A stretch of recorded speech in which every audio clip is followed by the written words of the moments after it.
Happy Sunday from Foxborough, Massachusetts. Tonight's stage, Gillette Stadium, as New England Revolution 2 host playoff-chasing Toronto FC 2. Tonight marking the 12th all-time meeting between these two sides. The Revs claiming 4 wins in the series history to Toronto's 3. However, Toronto coming into tonight off the back of a big 2-0 win last time out against FC Cincinnati 2. As Coach Gianni Cimini and company make a push for that playoff line. On the other side, New England get a big boost in midfield tonight. Cristian Oliveira back to match fitness for the first time since May 4th. Take a look at the standings coming into tonight. New England on 19, a little bit of ways away from that playoff marker. Toronto just a couple places ahead, but a full 9 points to the goods with 22 matches played. The regular season slate is nearing the final few weeks. It's all going to come down to this as we take a look at who's going to be starting tonight for both sides. We start with the hosts, Revs 2, going with a 4-3-3. Maciel in the midfield alongside Javon Musenden. And then as well, that name mentioned just a little bit earlier, Cristiano Oliveira. Since May 4th, he has not appeared for the side, and it's kind of been a real plague for New England Revolution 2 this season, the injury bug. But now with a bunch of names back to full match fitness, and then Max Weinstein getting back in the net after not playing the last 2 matches.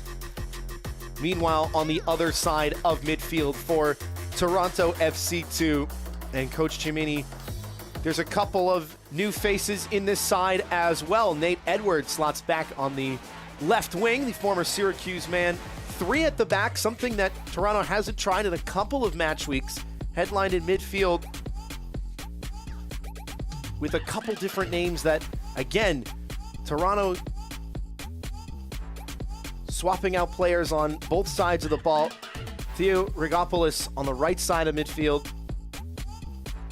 Going to be one to watch in the channels. And then Alonso Cuello, number 14, who scored his first senior goal for Toronto just a couple weeks ago, gets the call in Next Pro to help bolster that midfield line.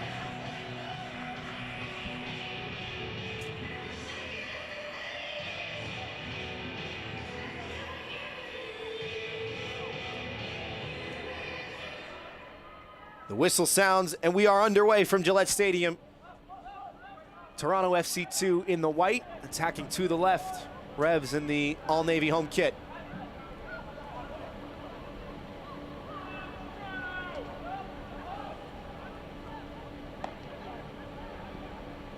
So both sides with a couple different faces in midfield, especially, that either have not been fit, have been representing teams on their international stage. Revs 2 with 3 call-ups. Olga Escobar for Guatemala, Colby Quinones for Puerto Rico, and Alex Moniz for the Philippines. But that front 3 for Revs 2 largely unchanged. Gavork Diarbi on the left, Marcos Diaz up the middle, and then Josh Boma on the right. Weinstein getting his first few touches. It's been a goalkeeper battle between the 20-year-old from Vermont and J.D. Gunn.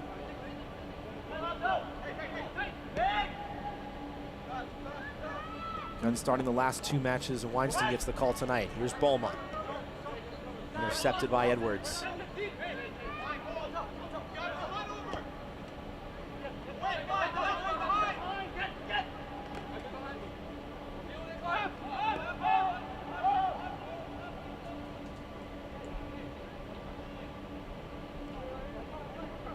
Weinstein tasked with leading the line from the back. Got a chance to speak to Revs 2 head coach Richie Williams early this week, talking about the goalkeeper battle. He says it's a fortunate position as a coach when you have 2 very capable, 2 very talented goalkeepers. You can only choose one.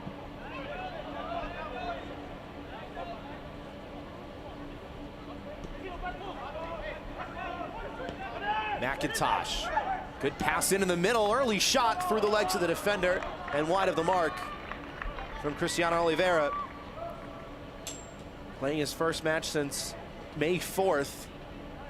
And already off to a hot start. Nobody picking up his run. First touch doesn't get it out of his feet. The second one does. Didn't get a great line of goal though. Oliveira with 2 call-ups to the United States youth national team.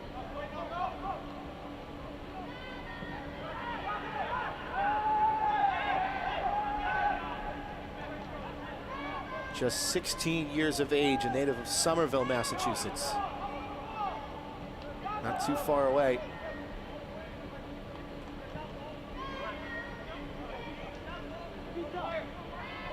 Di Rosario.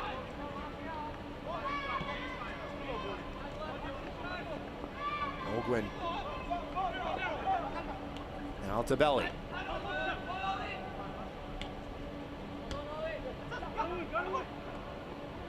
Julian Altobelli dispossessed in midfield. Toronto winning it right back though.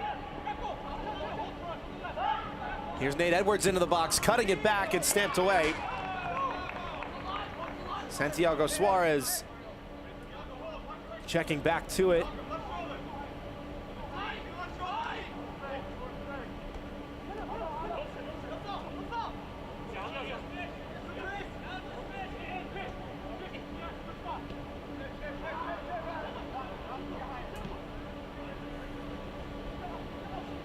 Suarez spending his time with the Sacramento Republic Academy. Receives the back pass in midfield from Diaz.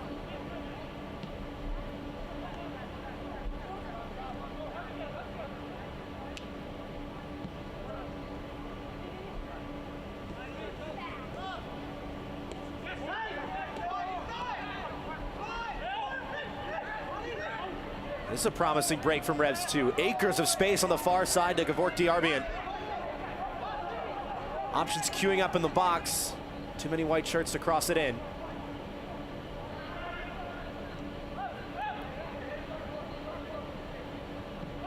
Maciel. Man who's been with the Revolution in between the first and second team for a number of seasons now. Malcolm Fry. 19-year-old. Grew up about 30 minutes away in Groton. He's a winger by trade. That's how high up he is now. Lining up on the back line tonight. Fry clipping it into the box and not on the same wavelength. Speaking to head coach Richie Williams earlier this week, he says, well, we've had so many injuries and so many other players who have been bouncing around trying different positions. Malcolm showing what it takes for a modern fullback to be able to get up and down the pitch, play well on the channels, create attacking opportunities in the final third. Now it's about helping him adjust to the defensive side of his position. You can see how high the wingbacks want to get for Revs 2. Smart header back. Di Rosario will claim.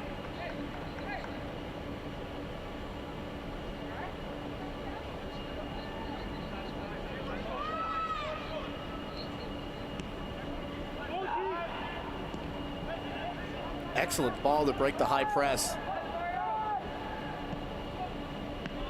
It's headed for Altobelli, intercepted by Balma.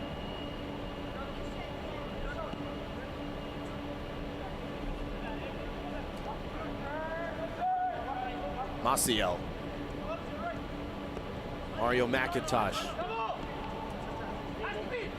Another teenager on this team, someone who Coach Williams said they had kept their eye on for a while.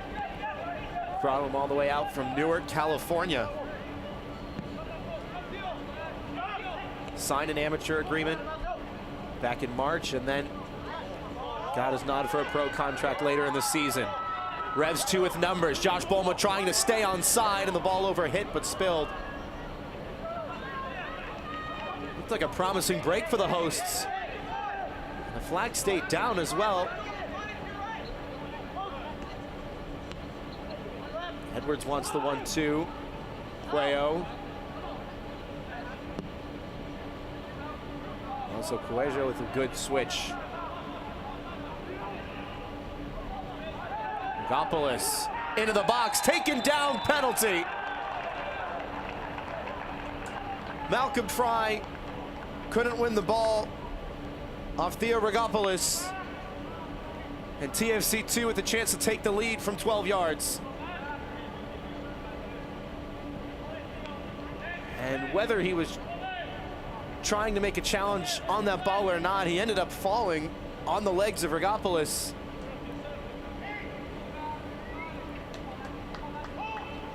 It is a foul, and thus a penalty kick.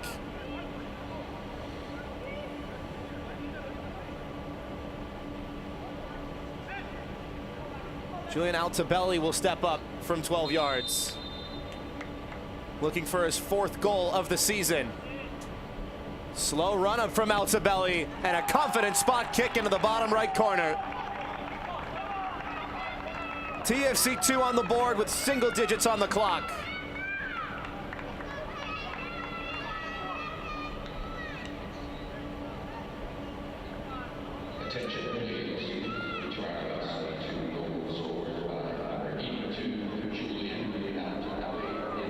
Julian Altobelli continues his incredible goal-scoring streak.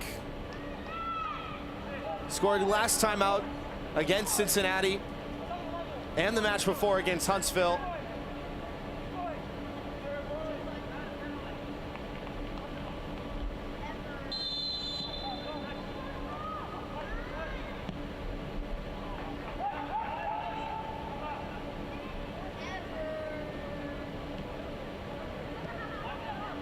Excellently placed spot kick. Even if Weinstein got there, he wasn't going to get a hand to it.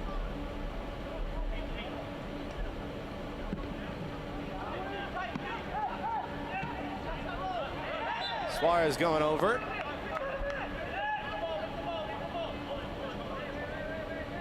And New England finding themselves in a bit of a pit on home soil.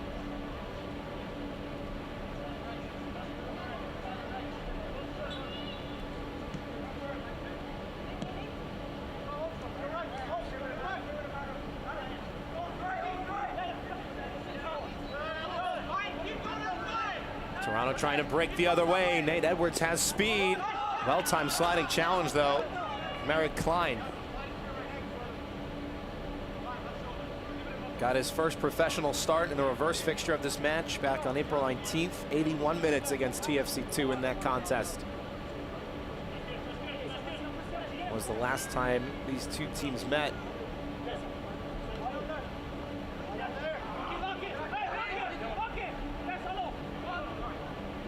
Was tied 1 apiece after 90 minutes.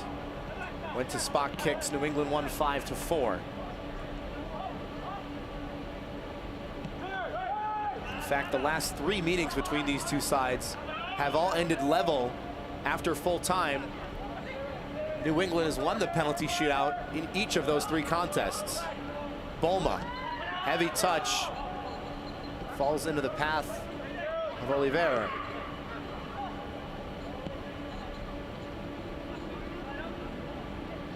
See the defensive structure from TFC2. Coach Gianni Cimini spoke to us earlier this week, and that big 2-0 win against FC Cincinnati, the team at the top of the MLS Next Pro table. To keep a clean sheet against them was no easy feat, he said. They've taken 6 of 9 points against the top team in the land, and it's all come down to their defensive structure. Excellent defending on the far side.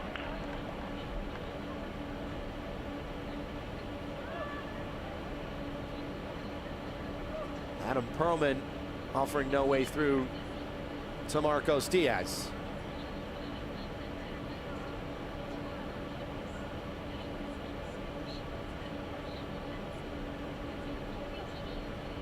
Itolo. Line-breaking pass. Work to do, and a tug on the jersey.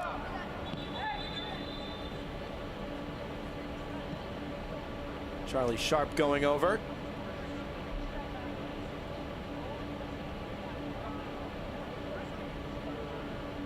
Played college ball with Western Michigan. Drafted by Toronto last year in the Super Draft with pick number 61.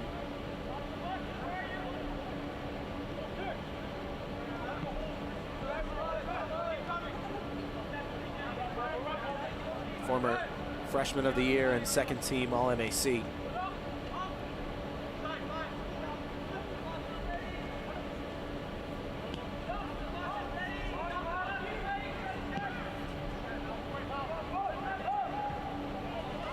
Fry winning the header and plenty of space to take it down. Oliveira fighting Demario McIntosh forward.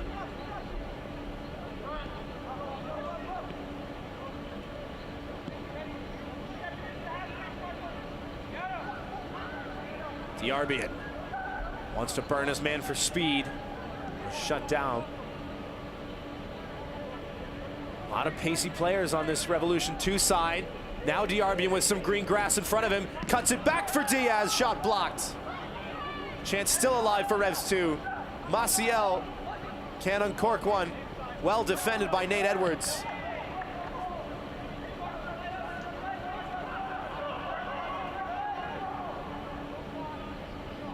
Plenty of blue shirts forward though. Fry wanting to dance. On his right, forgot the ball. Maciel with space to turn. Getting very compact on that far side and giving away. Toronto going to try and break. It's behind the run of Sharp. And Suarez sending it over everybody. New England with some sustained pressure, but giving the ball right back. Just not able to switch the point of attack.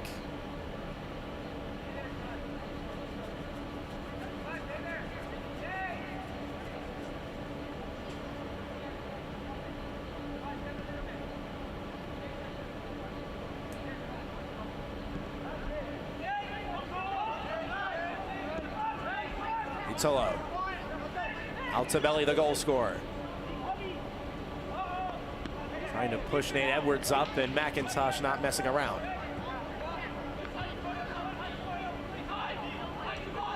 Sharp.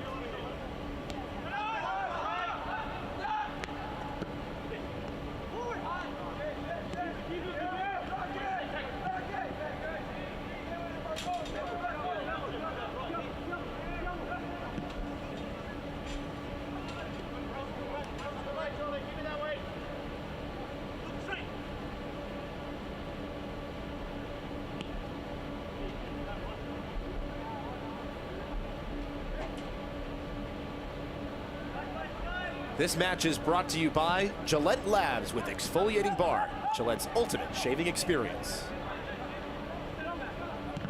16th minute from Foxborough. Toronto with another chance, and Sharp firing over the bar by some margin. Nearly given away at the back, but couldn't be punished. Charlie Sharp took it down. And Altobelli wanted that cutback. He wasn't marked. TFC2 winning it high up the pitch once again.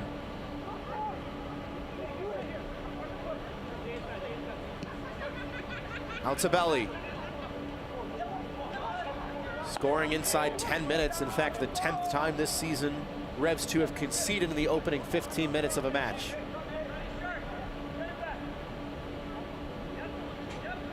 The 10th goal that Toronto has scored all time against New England 2. Altobelli intercepting. The hosts having a little bit of trouble transitioning. Can the visitors punish them again? Cuejo.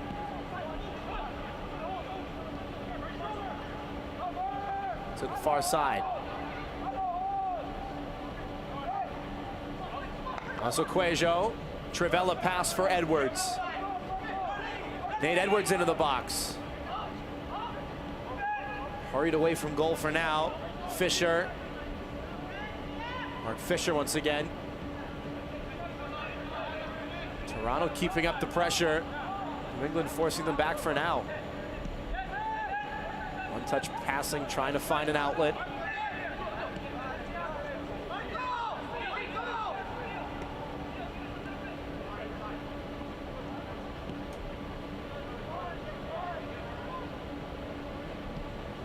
Check of the shoulder from Stojadinovic. Altobelli and Edwards in turn. Edwards wanting to drive once again. Well defended by Demario McIntosh. McIntosh just 16 years of age. Edwards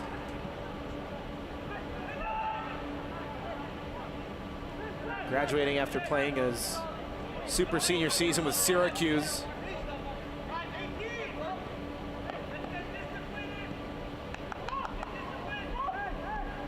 One of 15 transfers for head coach Ian McIntyre last season in the Orange, the former Purdue Fort Wayne man.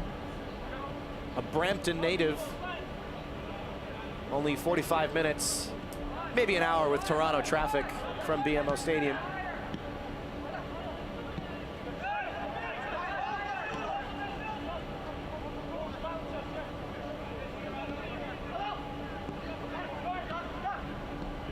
Altobelli fired into the right leg of Klein.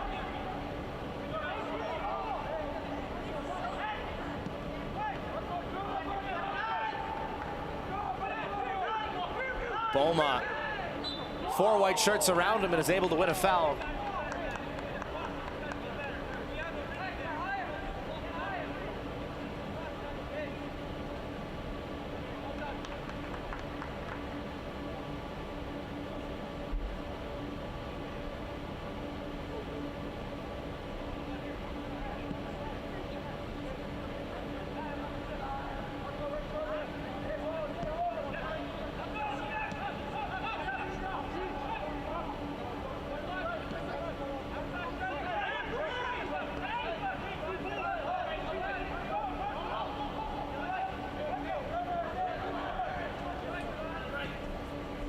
McIntosh.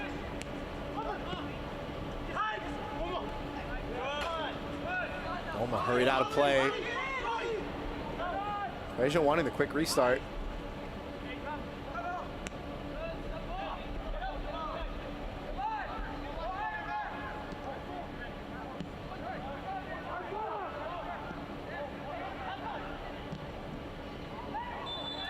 Sharp taken down once again. Suarez going in on the challenge. Didn't need to be super physical there. There wasn't much help for Charlie Sharp on the turn.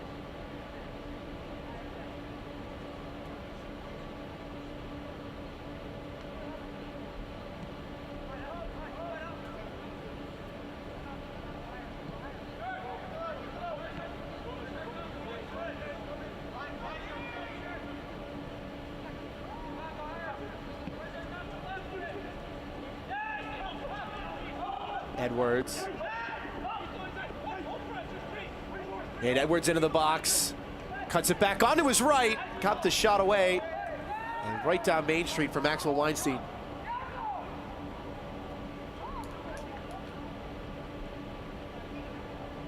Every time he's gotten on the ball, Nate Edwards, he wants to go right to goal. It's going to be a difficult matchup for Demario McIntosh.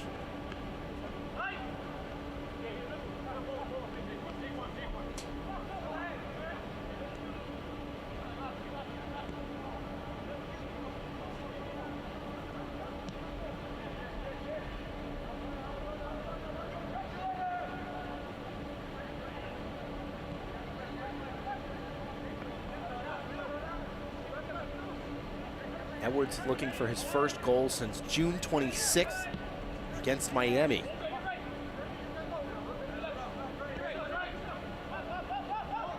Started last time out against Cincinnati, his first start in almost a month.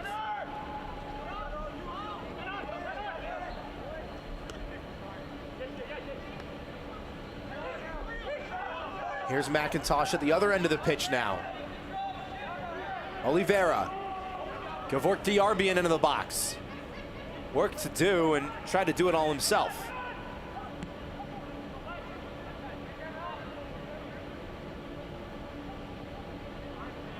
Nice header from Rogopoulos to keep it alive after a poor first touch. Falls right back to him and he overhits the pass as Maciel intercepts.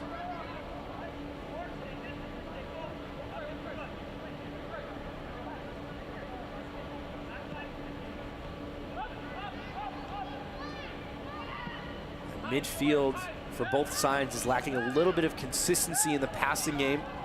That's what head coach Gianni Cimini wanted more than anything from this matchup, especially as the playoff picture starts to take shape.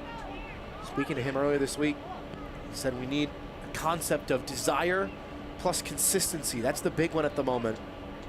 And that's what we need for the next 6 games. A lot of desire to win that ball from Lucas Olguin, nearly taking it off of the goalkeeper, Maxwell Weinstein. Revs 2 gonna try and go the other way. Nobody showing short for McIntosh, except for Bolma, and 2 defenders either side. Maciel. He stayed very mobile in these opening 23 minutes, just going everywhere, trying to drag defenders with him, receive passes on every blade of grass or turf. Bolma checking back and has space to turn. Trying to force that run in behind for Diaz, and didn't want to challenge Elisa de Rosario. It is just a bit static from Revs 2. Nobody making a lot of runs, everybody facing the ball, no one standing side on. Kavuk Diarbian, when he gets the ball, he looks to dribble nearly every time he gets it. That bit of tenacity, that's what's missing from Revs 2 right now.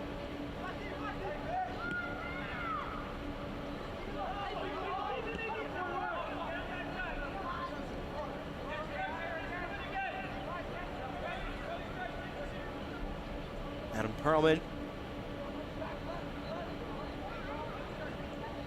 part of the U20 roster for the U20 CONCACAF Championships back in July for Canada. Leads his team in minutes played among outfield players. Suarez with a nice shoulder check.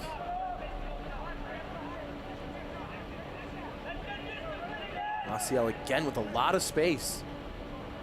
Fry. And now someone's got to make a move. A lot of blue shirts standing still. Fry jogged into the middle now, opening up some space back on the far side to switch this one. And now you see that movement.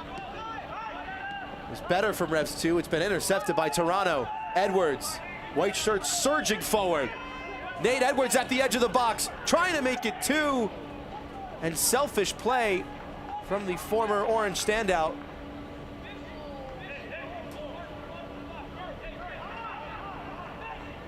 Had Altobelli to his left, a couple options to his right, was 12 yards from goal and didn't elect to shoot until it was too late.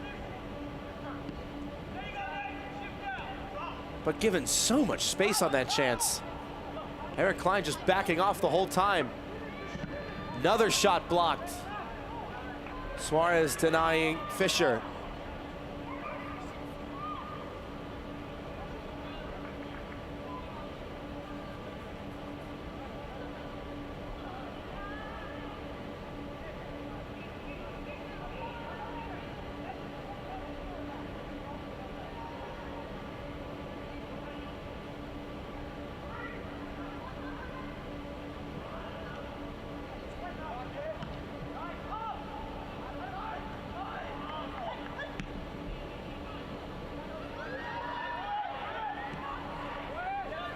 Diaz nearly forcing a mistake at the back.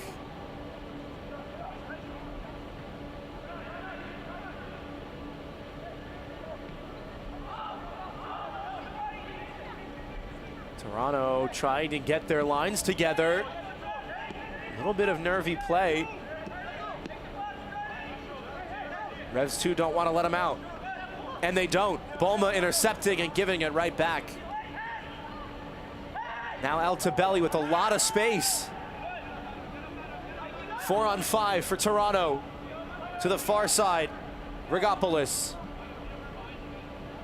And the fast break stops there. The danger does not. Cuejo.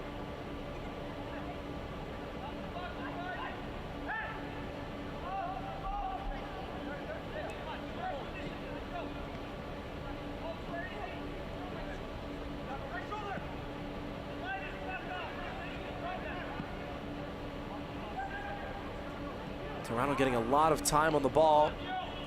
Unable to keep it in touch, though.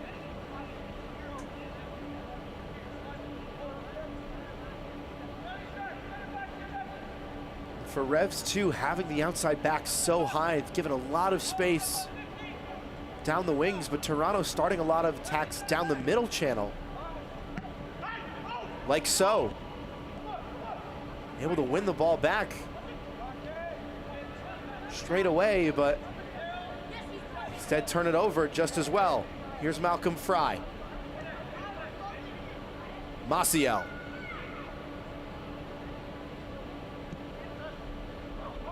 Josh Bulma is in behind. Flag stays down against Bulma. Taken out by the sliding challenge, but Di Rosario's won the ball.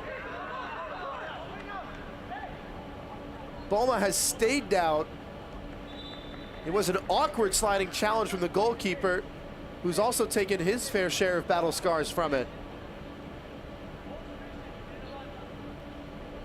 Josh Bulma with the best chance of the day. Tried to round the goalkeeper back toward the middle. Di Rosario making himself big, taking away the option.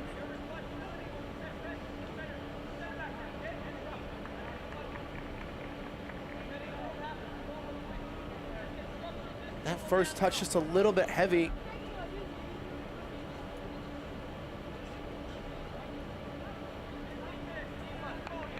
Knowing he could have done more with that. Man who played his college ball with Maryland. First round selection in the Super Draft last year. Just the 4th Turpin program in history to earn 2 selections to an all Big Ten first team.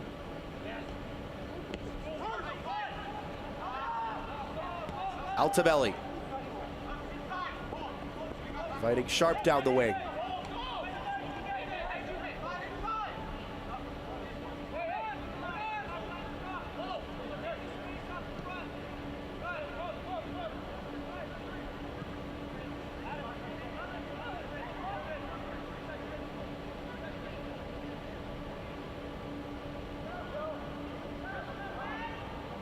Give and go to push and go, and Fry gets in the way of it. Given right back. Neither side taking much care of the ball in the transitional play. Though Toronto, to their credit, have forced more turnovers from the New England back line than vice versa. Very congested in midfield, so it's worked out wide to Theoragopoulos.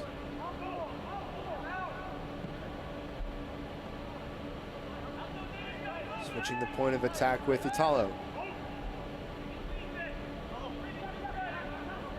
Alonso Cuello to Edwards.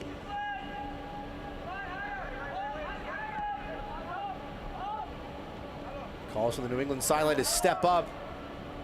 Nearly won in midfield by Oliveira. Revs 2 do win it back. This is Marcos Diaz trying to play Diarbian in behind. And Di Rosario off his line at speed to deny him.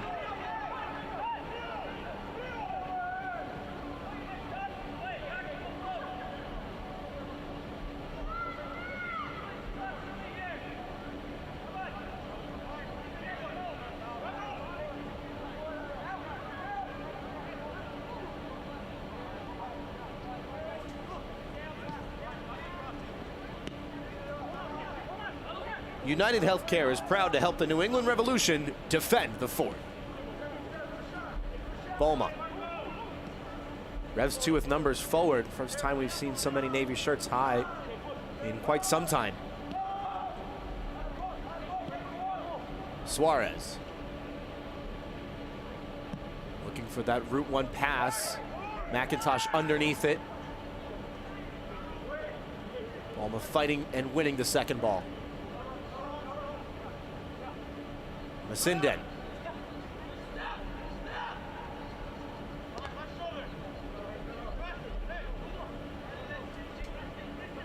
Now Toronto's turn to try and play out of the back. A lot of Revs 2 players forward, looking to force a mistake. Can they keep the visitors pinned on this near channel? Talo's been told to hurry it along a little bit. Weight room challenge from Olguin.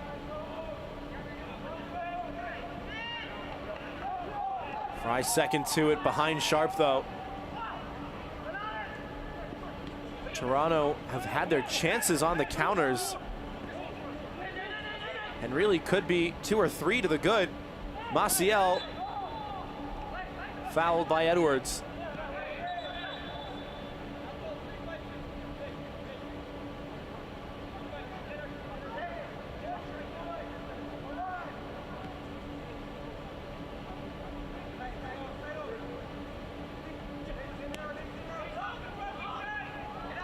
Now Bowman with some space on the near side. Whether it was a cross or a shot, it's gone out of play.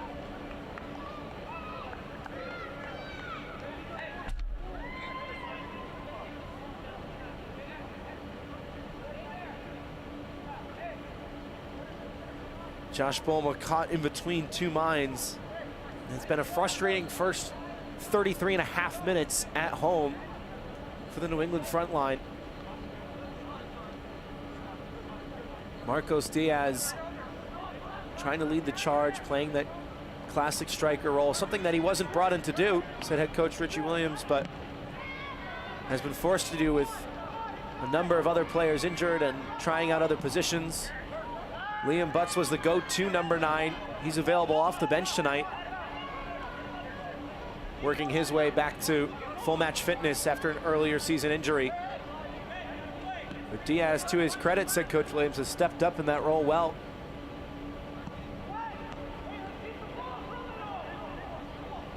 Fry ends a goal kick.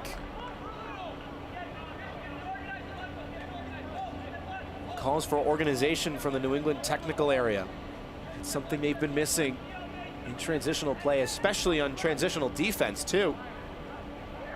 Giving Toronto players space, inviting them to dribble.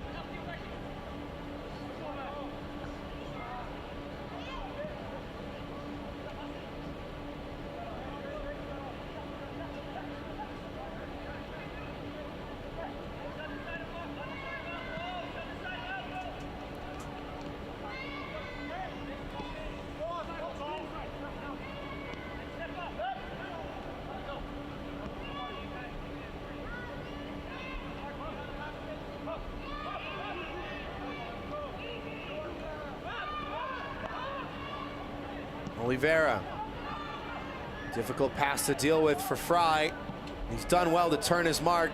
It's a good ball forward. Just a little bit too much sauce for Diarbian.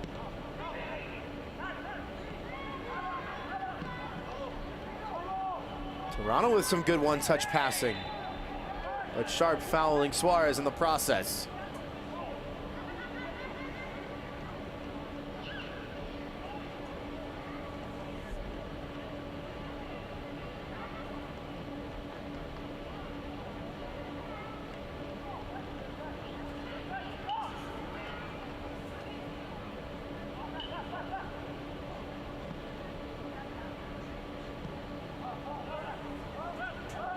Toronto going to step up now. McIntosh sees Edwards charging him down. Well done by Demario McIntosh. Bowman with space to switch it, and does so. Diarbian. This is looking good from Revs 2. Gevork Diarbian did the right thing. Didn't get the desired result. This is well done from Bowman to drag his defender out of position, play it to the far side. Gevork Diarbian, just a couple touches to invite the defender. One touch onto his right to shuffle for the shot, just didn't connect well. But Revs 2, for the first time in a while, doing everything right. Great interception by McIntosh. Diarbian heading it back down for Diaz. Bouncing ball. Falls to Masinden. And now Fry.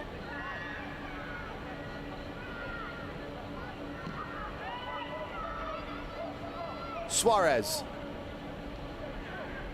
New England in control, looking for the equalizer.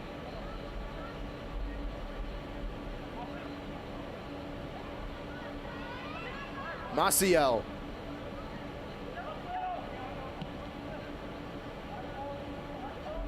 Revs 2 still looking for help down that far channel.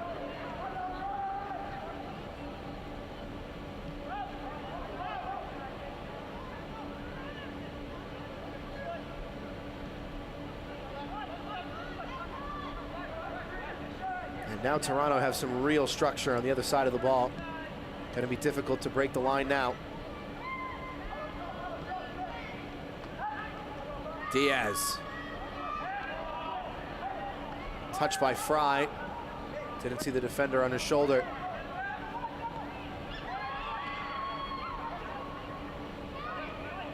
I think they're going to try and keep the pressure. Maciel.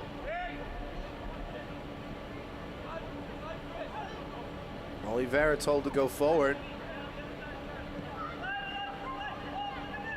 Instead of the far side, Vicenden poked away from him. And now Charlie Sharp. Didn't want to take on Santiago Suarez. Is this the second for Toronto? It's saved. Lucas Olguin denied by Maxwell Weinstein. Just like that, TFC2 springing a counter.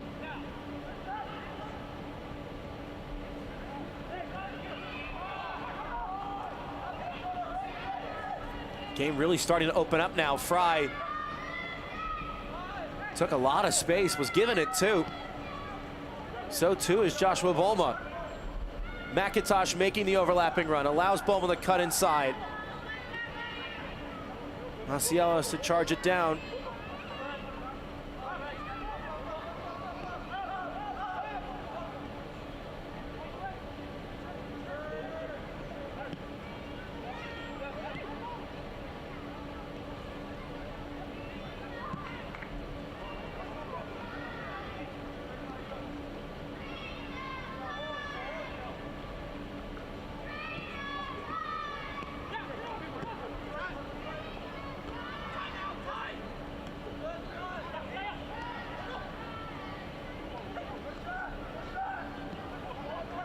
It's worked out for Revs 2. Fry looking to stamp one into the box. DRB in there! And it's 1-1! Gevork DRB with the initial header, and Marcos Diaz made sure. Revs 2 equalized shortly before the interval.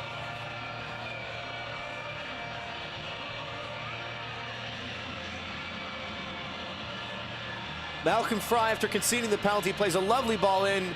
Great header by Gevork Diarbian. Di Rosario pushing it onto the post. And Marcos Diaz reacting faster than the rest.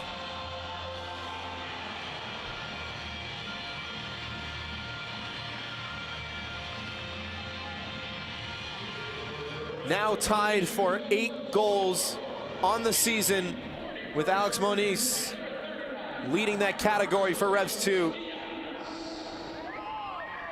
And Diaz onto it again, trying to find Bolma. Bolma sticking with it. DRB going to keep this one inbounds. And just ran out of room. Tried the more difficult option to keep it on the byline and was very close to doing so.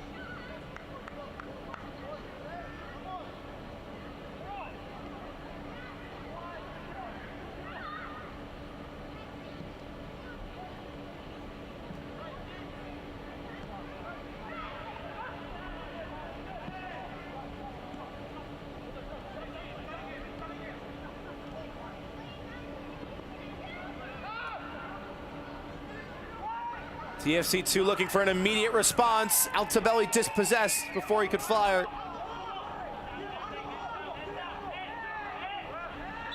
Bolma holding it up and winning the foul.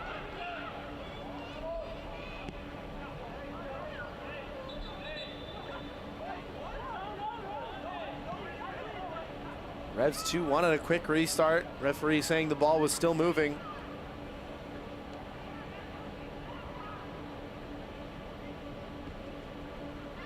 And Coach Richie Williams, we spoke on a little earlier about how Marcos Diaz wasn't supposed to be the out-and-out striker and has become that this season.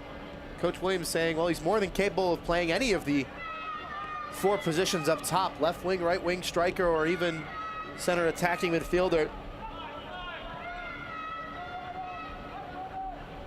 Another player who had battled some injuries in his time this season, but has rallied to be the front man for this New England side.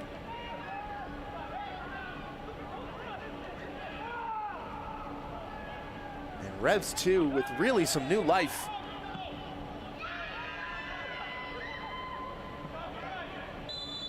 Diaz tussling for it, but flagged for offside.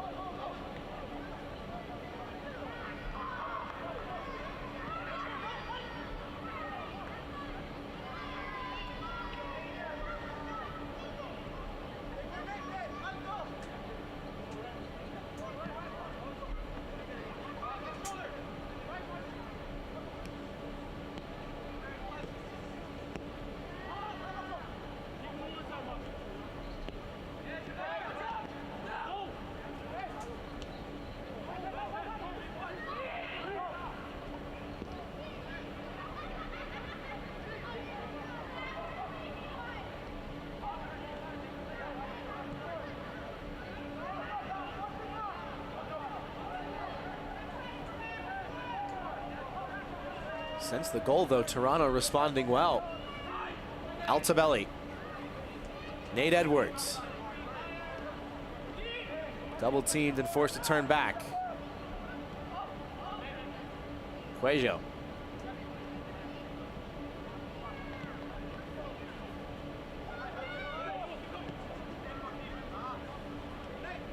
Edwards again. Had the space to go forward, but cut it back.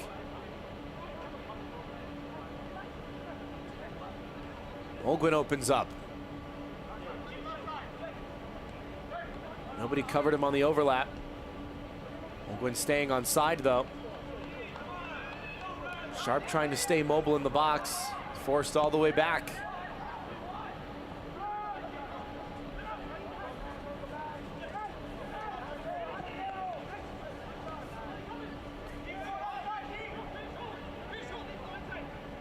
Edwards into the area, and it came off of McIntosh last. Into the first and only minute at a minimum, guaranteed at the end of this half.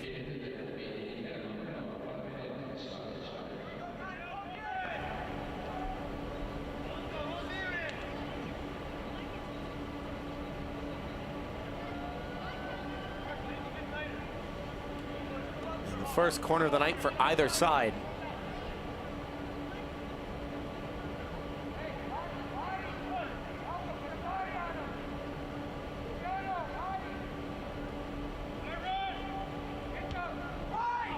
Sent to the top of the 6.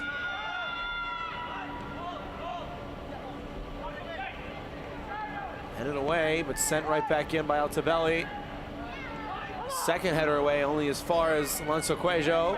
Clipping it in behind. And dealt with by Suarez, inviting the halftime whistle.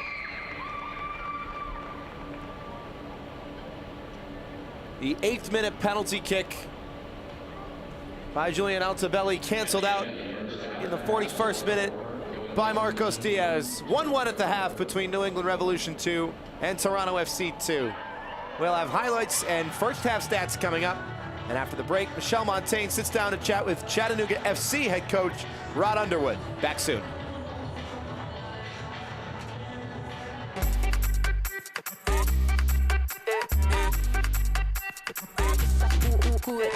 Vamos, dale pues, vamos allá, muerte más loco como solo tú lo sabes, así es, con las manos en la cabeza, sacúdete,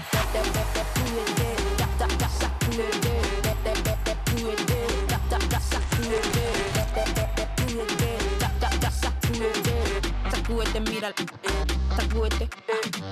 Listen up, all eyes on me, I'll show you who you wanna be.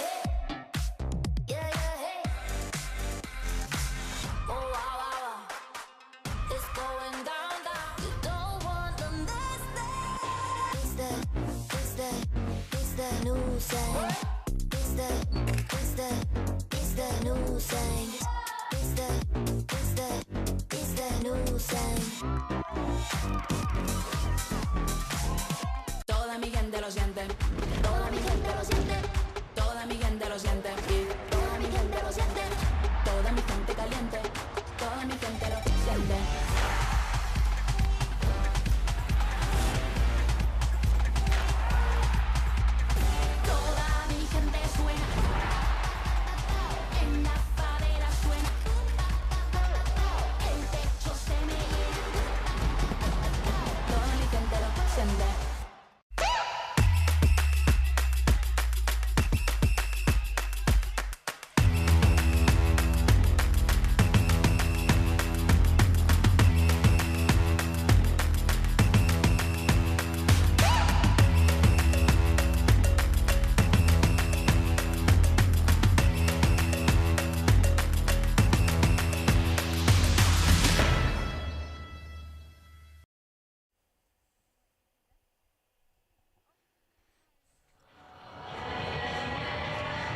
One at the break. Before we meet Chattanooga head coach Rod Underwood, we want to tell you about the upcoming MLS Next Pro newsletter. Sign up for it today. Action.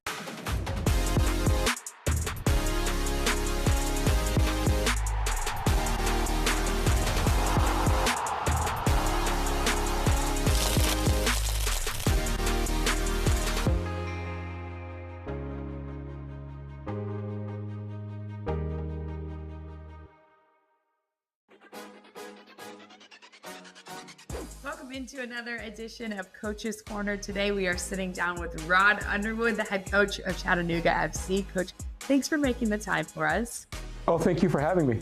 With this being your first year in MLS Next Pro, over halfway through the season, what has just been your overall impression of the league so far? I think there's been a lot of impressions. So if we break it down in multiple facets, off the field, I think facilities for the most part have been really very good. You know, how we're treated in the away games are really very good. At home, off the field is obviously fantastic for us. The crowd is unbelievable at home. The traveling crowd for us is fantastic. And then on the field, right, the competition's been really high. And we continue to get better and grow and learn and make sure we give ourselves the best chance to be competitive in every game. You just touched on it, but being one of just two independent clubs, what has this supporters club meant to you guys your first year in MLS Next Pro? Well, it means so much. Without them, it's very difficult for our club to even exist. So the supporters are fantastic. On the road, they give us great energy. At home, they give us great energy.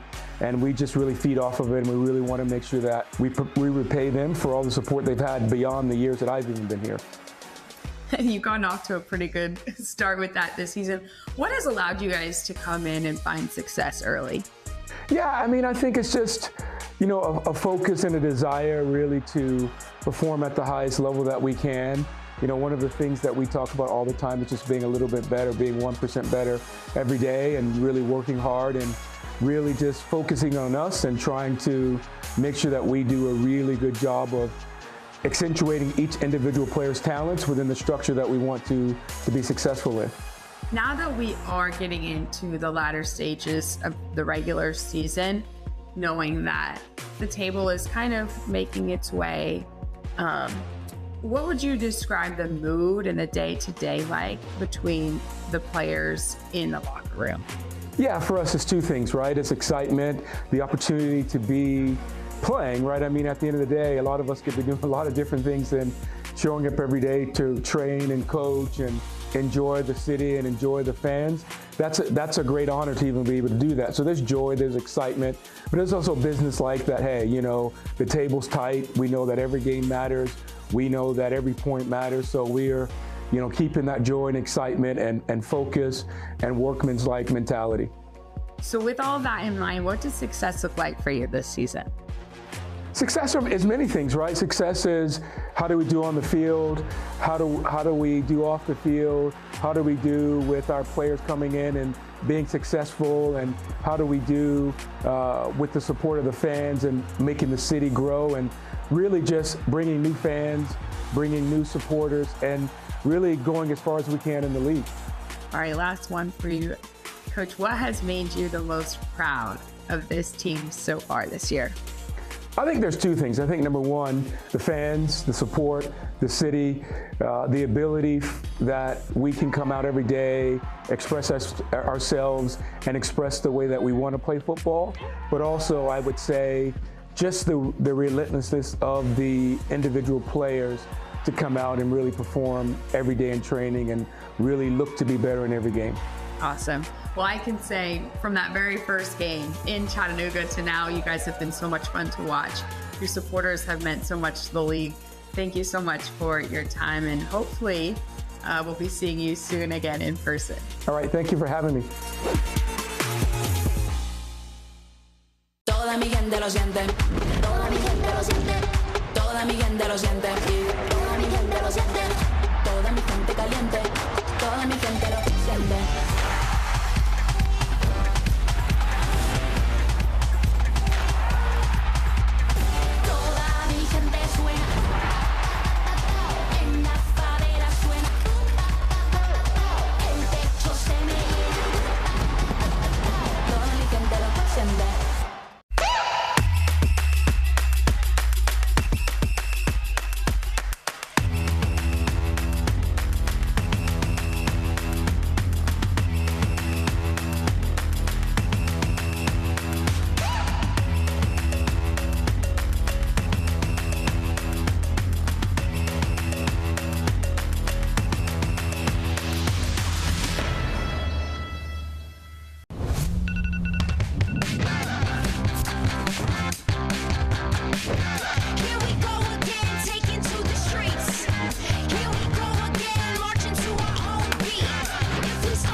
Dale pues, mamá ya, muévete más loco como solo tú lo sabes. Así es, con las manos en la cabeza, sacúdete,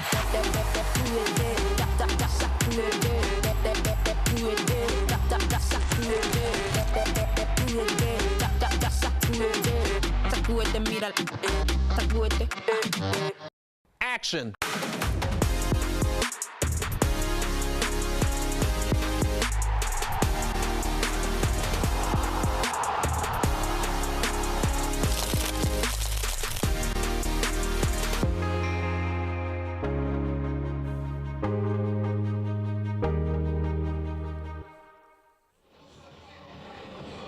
Just about go time from Gillette Stadium after a honors even first half, one goal either side. We're going to take a look at the upcoming schedule around MLS NEXT Pro. Only a couple matches until the playoffs start to take shape. So as for how things are going down, New York City FC 2 drawing with Atlanta United 2. Atlanta a couple spots below the playoff line. New York City in fourth as of right now with 41 points, just 4 behind FC Cincinnati. Looking elsewhere, Carolina Core with 2 matches to make up, down in 10th with 23. Tacoma Defiance, Real Monarchs battle out in the West Coast. Tacoma in 5th, Real Monarchs in 12th. Meanwhile, Austin FC and Houston Dynamo, lovely Texas rivalry. 2 teams with work to do. Houston in 8th, Austin in 11th. Just 4 points separating those 2 sides. Houston playing right now as well, so more results to come as we take one more break. Highlights coming soon.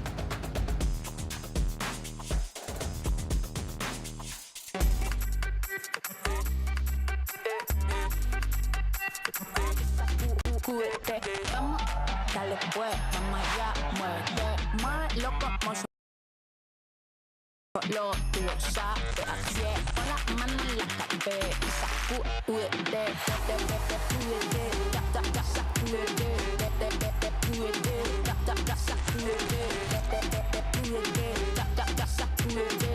Sacúdete, mira, sacúdete. Listen up, all eyes on me. I'll show you who you wanna be. Yeah, yeah, hey. Oh, wow, wow, wow. It's going down, down. You don't want to miss that. It's the new sound. It's the new sound. It's the new sound. Toda mi gente lo siente. Toda mi gente lo siente. Toda mi gente lo siente. Toda mi gente lo siente. Toda mi gente caliente. Toda mi gente lo siente.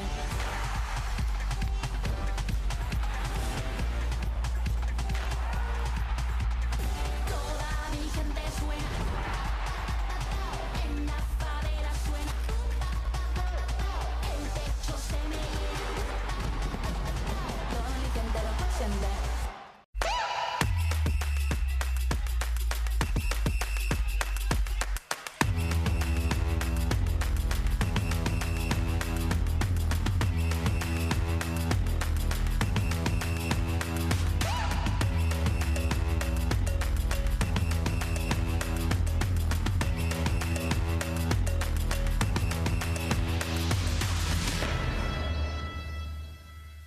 Action.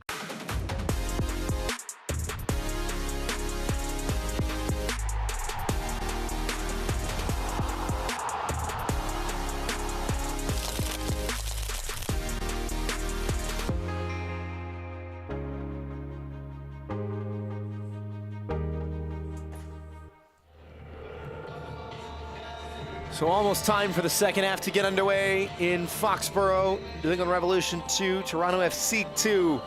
1 goal apiece. Let's take a look at how we got here with the first half highlights. It was a bright start, to be fair, for Toronto. Both teams coming into this with 9 goals all time against each other. Malcolm Fry giving the visitors a golden opportunity from 12 yards after dragging down Theo Rigopoulos in behind. And then the hot goal scoring form from Julian Altobelli continues. 3 goals in his last 3 outings for Toronto FC 2. And really, the visitors could have had 2, 3, maybe even 4. They had a couple chances, given a lot of space on the dribble. Nate Edwards not closed down, able to go onto his left, cuts it back to his favorite right foot, fires right down Main Street, and Weinstein saw it all the way. Revolution 2 giving the ball away a lot in transition, was nearly punished for it. Another good shot came in, this time from Lucas Olguin. But the hosts able to equalize. Gevork Diarbian off the post, and Marcos Diaz from just a few feet out made it 1-1. That's all she wrote for 45 minutes. So the stats for that first half, we'll take a look at them now. Fairly down the middle in terms of how you look at this one. 3 shots on target for Toronto, for New England's 2. Couple block shots as well, just 1 corner. Passing accuracy, though, both teams almost at 90%. No cards to speak of, yellow or red. But both teams with that high passing accuracy. Really a bit of a surprise because we saw so many counterattacks, especially from Toronto FC 2.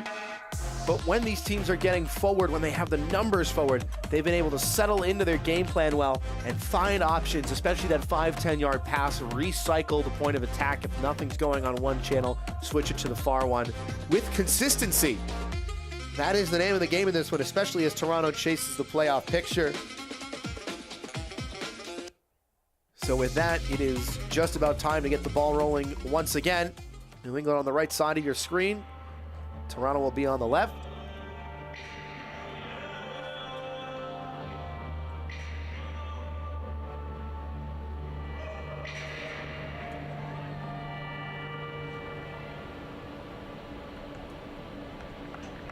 Mustafa Al-Hasnawi is on the pitch for New England.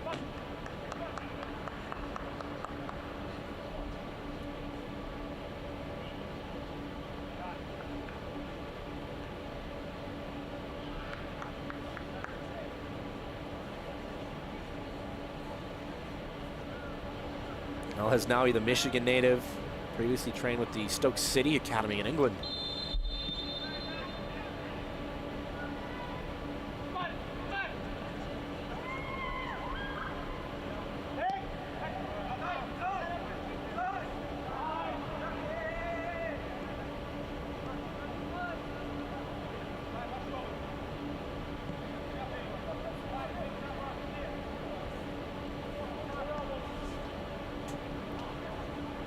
Al Hasnaoui on for Malcolm Fry at that left back position. Fry conceding the penalty, but also putting the ball in the box for that equalizing goal. Meanwhile, Alonso Cuejo, who was signed by the Toronto first team, has been replaced as well.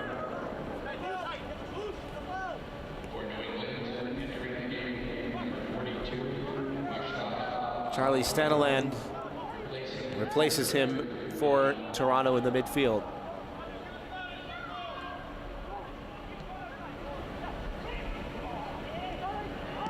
Staniland, a Sheffield native.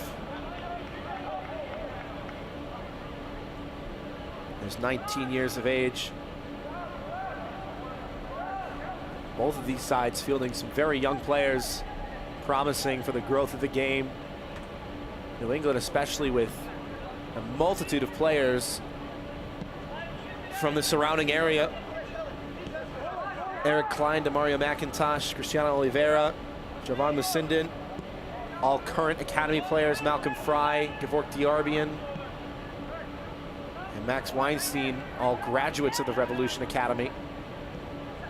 And of course, you can draw that up to the first team with players like Esmir Bayrak-Tarovic, who just got an assist for Bosnia and Herzegovina, to his childhood idol, Edin Dzeko, in the Nations League. Peyton Miller, teenager, playing at the back for the Revolution first team. Noel Buck as well, the list goes on. Jack Penayotu.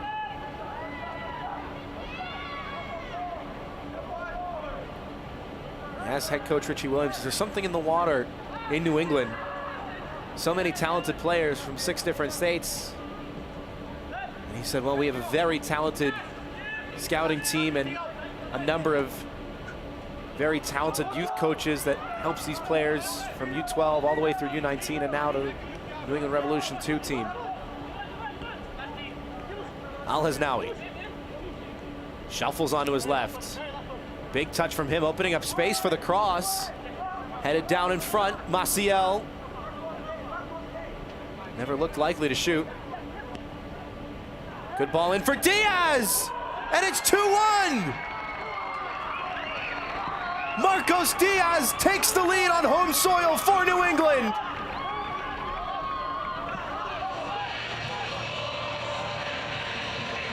What a brilliant start for the hosts after halftime. Diaz came into this game second on Revs 2 in scoring with 7. He's up to first with 9.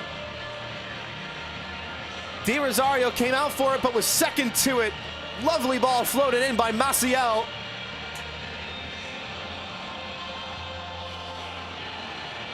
And the first attack with numbers of the second half for Revolution 2 results in a goal.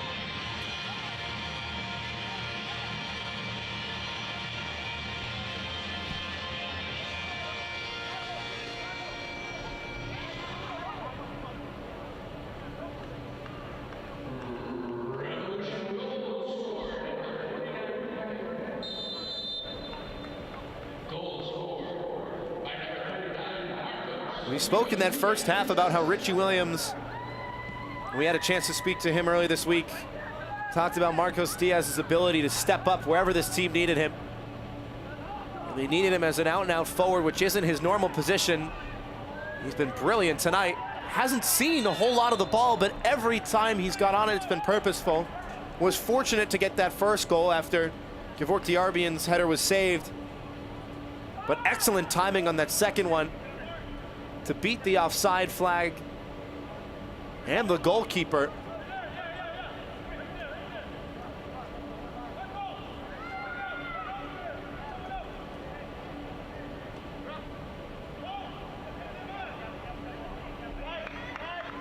And after an early deficit, New England are on top in the 50th minute. One arm up from Boma. Good ball in. And there was some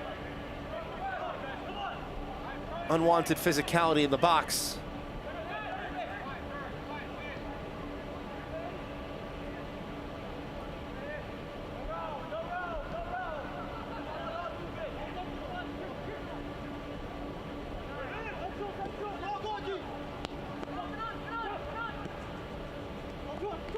England bringing the heat as well, nearly winning it back.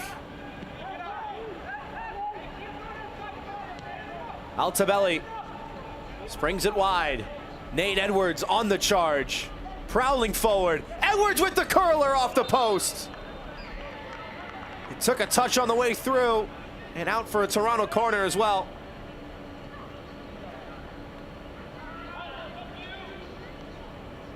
Edwards with the space to shoot.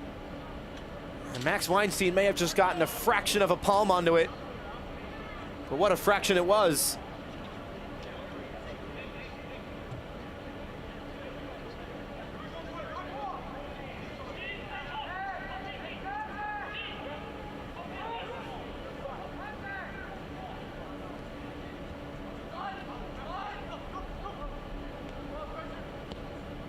Stamped into the box, and Weinstein got a touch to it. It was going off target.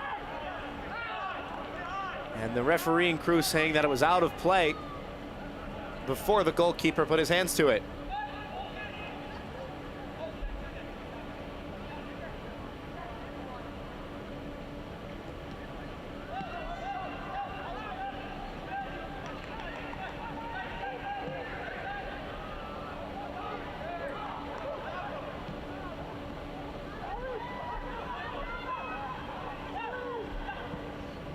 Diaz on a hat trick.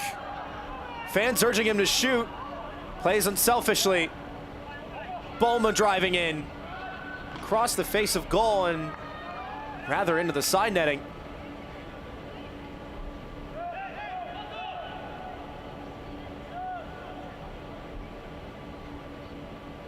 First Revs corner of the night.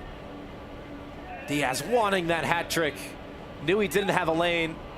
Two arms up at the back post from Al-Aznawi. Nobody could find him. First corner played short for the hosts. Maciel, the RBing almost got there. Di Rosario first to it this time.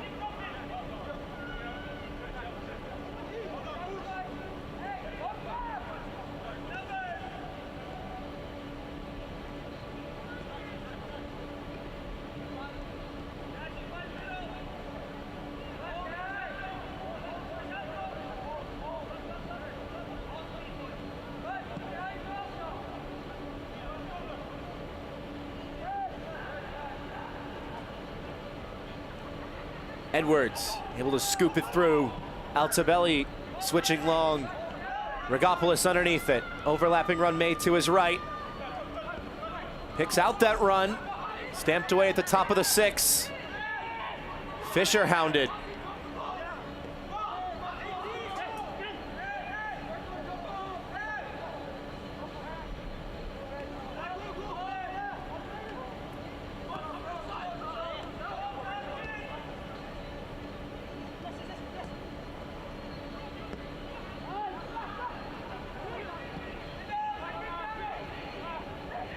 Nate Edwards. Edwards! Weinstein equal to it again. Nate Edwards has been battling with Demario McIntosh all night long, and Edwards has won the majority of those battles. Those two are going to go at it again. Edwards with the step overs onto his left, and McIntosh this time coming out on top. Gets the high five from his goalkeeper, Max Weinstein.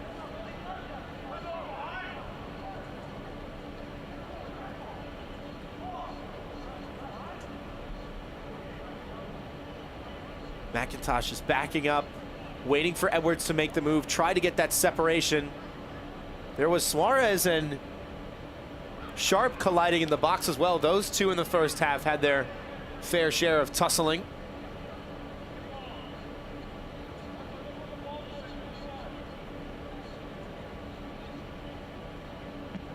Corner on its way. Took a couple errant touches. Sharp. And that's a foul against Italo. Tried to knee it along, and Suarez put his body on the line.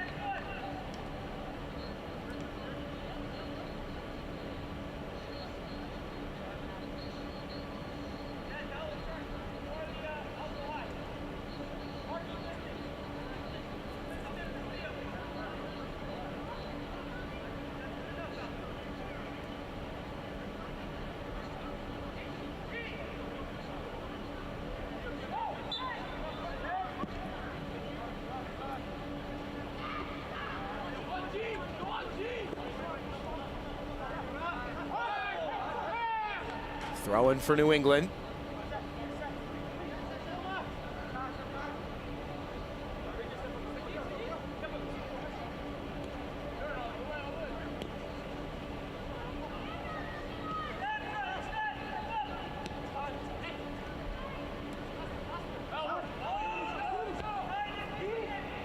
Now it's a great ball, and it had to be dealt with by Italo.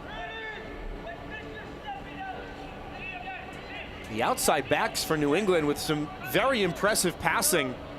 Malcolm Pry on the first goal. Mario McIntosh has played in a couple good crosses.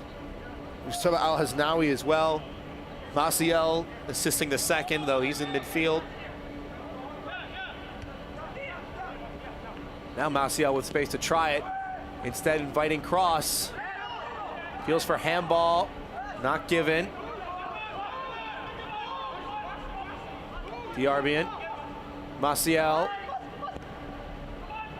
This ball a little bit lower. Took a couple touches through, and it came off a TFC2 player last.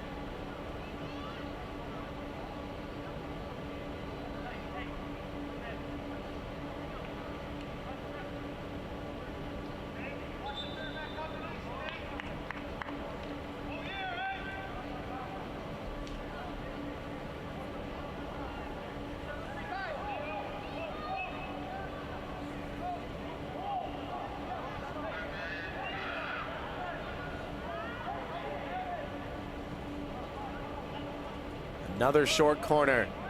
Given right back to Bolma. Fisher met it. Second ball going to be recycled. Diarbian had it taken off him by Oliveira. Toronto going to try and break. But Stanleyland given no way forward.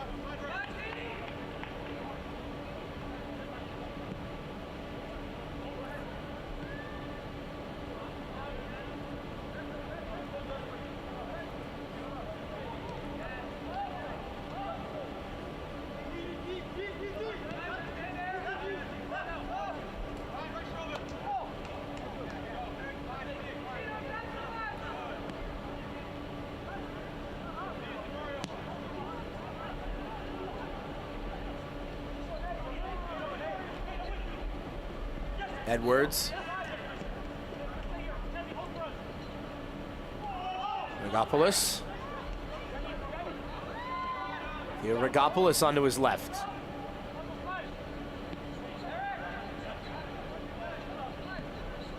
TFC2 with some sustained momentum offensively now. New England have to find their shape. Interestingly, Santiago Suarez is, well, was on the outside of defense. McIntosh has swapped with him now to go mark Nate Edwards.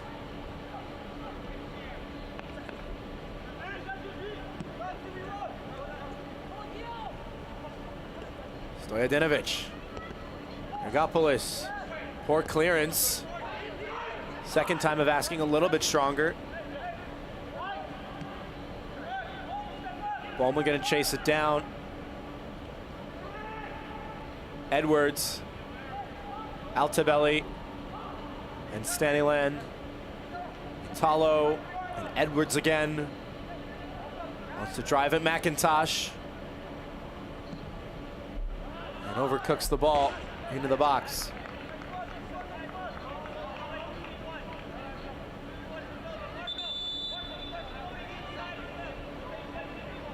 So a couple changes to be made for New England.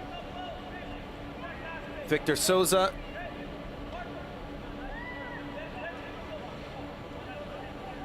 Returning from injury. Luka Borovic into the match.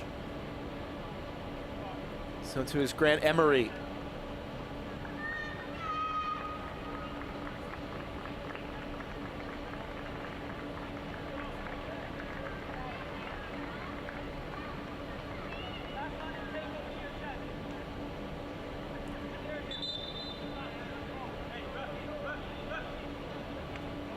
So Demario McIntosh relieved of his duties by Victor Souza.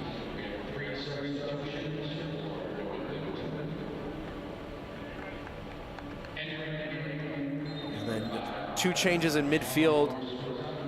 Maciel replaced by Grant Emery. Oliveira for Borovic. Going to be an interesting battle to watch now. Nate Edwards against Victor Souza. Edwards played his final year of college ball last year with Syracuse. Victor Souza, formerly of Boston College. 2 ACC rivals that have met before. Syracuse and Boston College playing a couple days ago to a 1-1 draw at Chestnut Hill.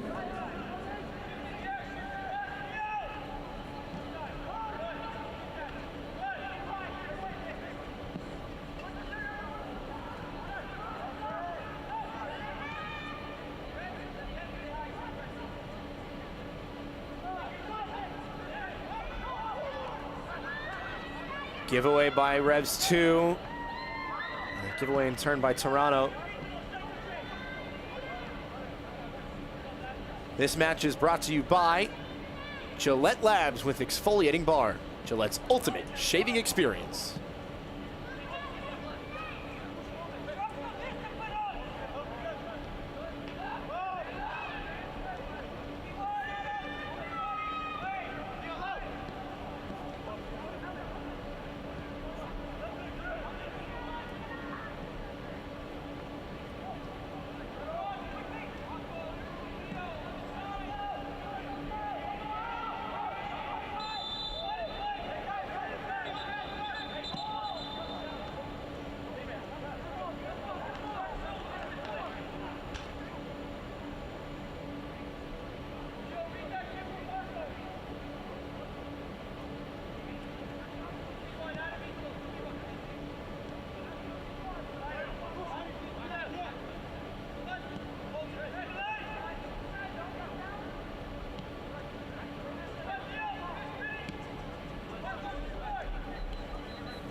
Stojadinovic.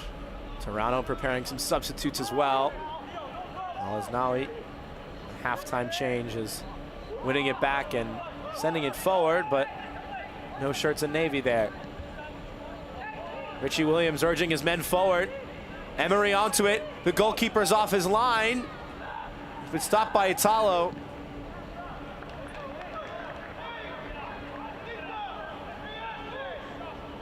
Grant Emery, 16-year-old from Mansfield, Massachusetts, did well to step up and win the ball back. Curious to not see him try his luck. Was a while away. Italo was right there in front of him, though.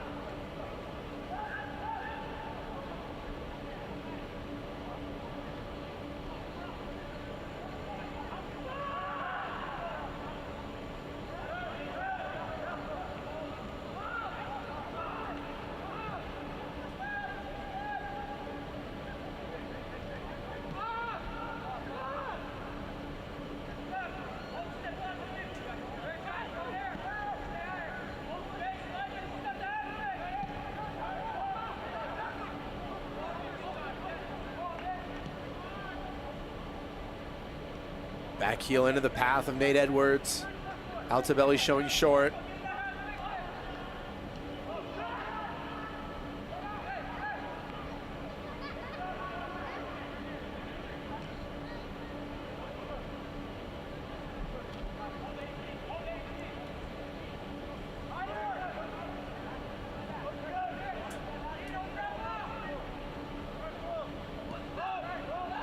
It's better defensively from both sides.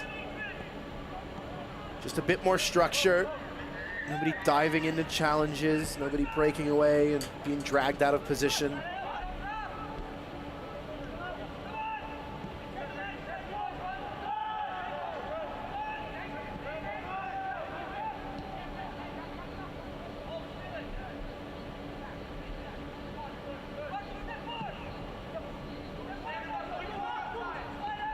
Great first touch. Good switch as well. Megopoulos brought it down. Mark Fisher looking for help and directing traffic. Shelly Staniland.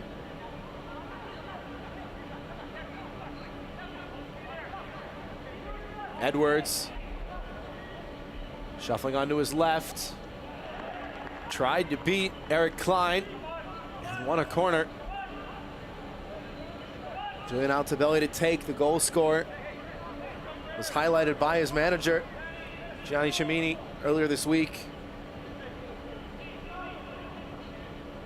saying probably his best season so far, the academy product. With so much creativity in the final third. It's a good ball in, and Fisher flicked it on, but over the bar.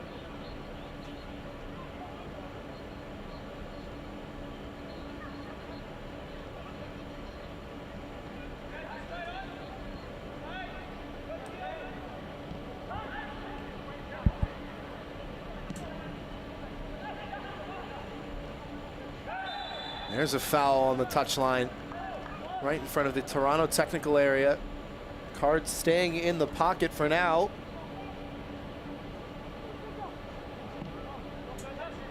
Jonathan Luck, the center official tonight, yet to show a card to anybody.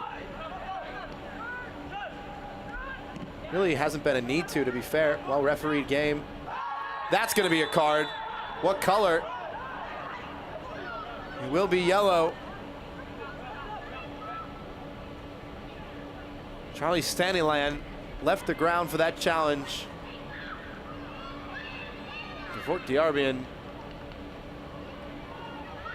former Providence College Friars, hobbling away from it.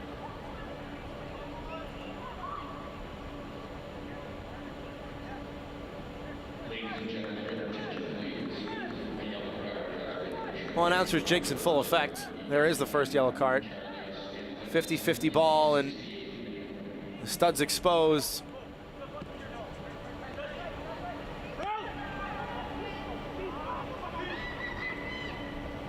Here's a yellow card for Staniland.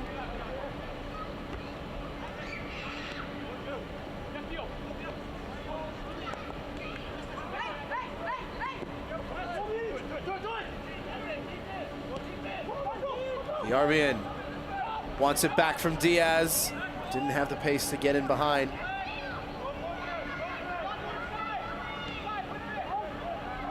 There's a poor pass. Diarbian nearly winning it right back. It was faulted for Diarbian.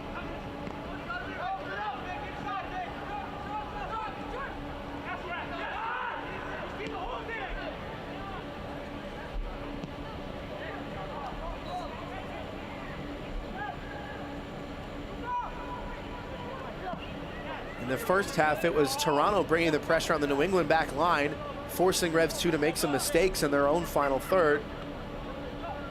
And we've seen a little bit of the opposite in the second half. Credit to the host with a bright start. Conceded a goal inside the first 8 minutes, and then went out and scored 3 minutes after halftime.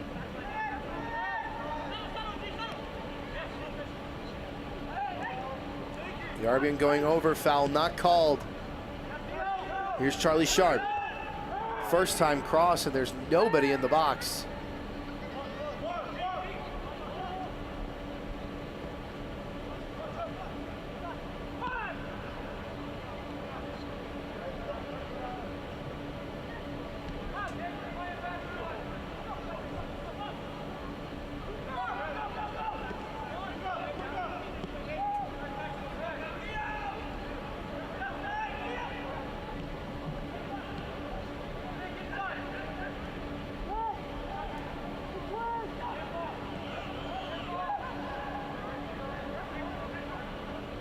Reds 2 bringing numbers forward for Eric Klein.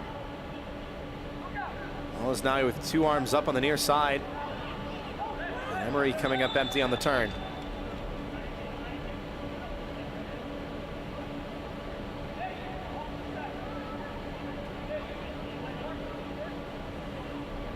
Gianni Cimini making a change. Introducing Hassan Ayari. Taking off Theo Rigopoulos. Rigopoulos was on the right wing, and you can see Nate Edwards, 95, walking to the near side. Ayari went right on that left side and started the throw-in. Alaznawi has space to drive to the edge of the box, to the back post, and nobody held their run. Emery fought for it and won the throw-in.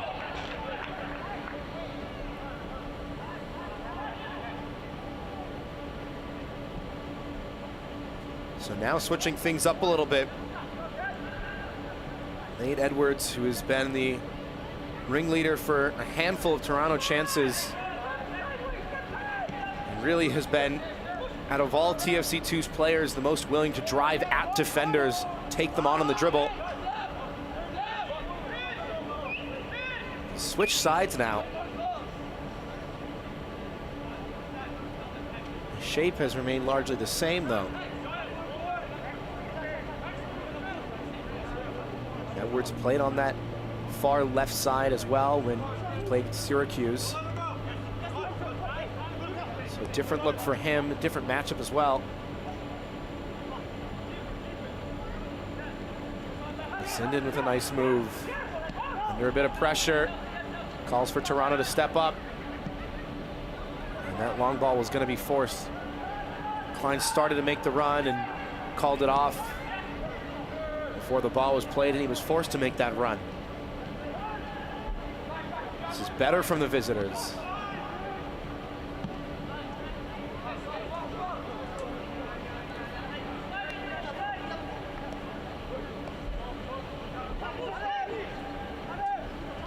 Perlman. Edwards, 4 defenders around him. Back for Adam Perlman. Turned away by Borovic.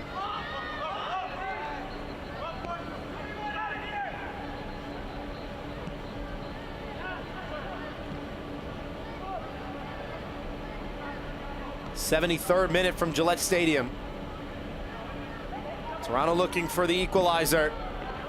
And deflected out for another corner.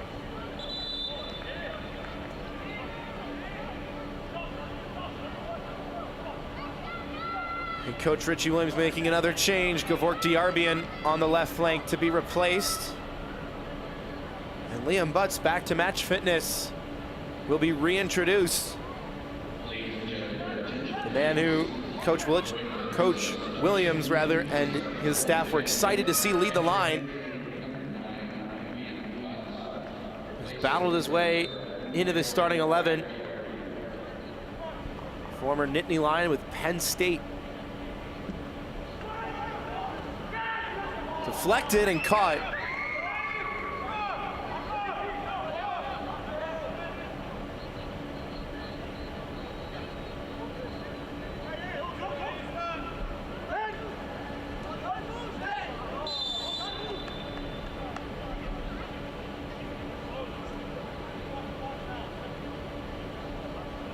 Now he fouled as well.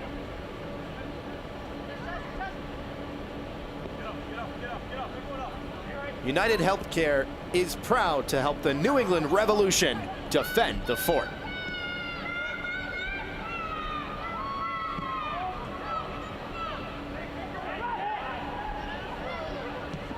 Trivella pass is short for Bulma. He's going to get onto the rebound and is fouled. Another yellow card comes out. It is Nate Edwards, the guilty party, the farthest defender back. Just second to that ball. It is a yellow card because Josh Bulma was going to start a 3-on-2, maybe 3-on-3 opportunity for New England.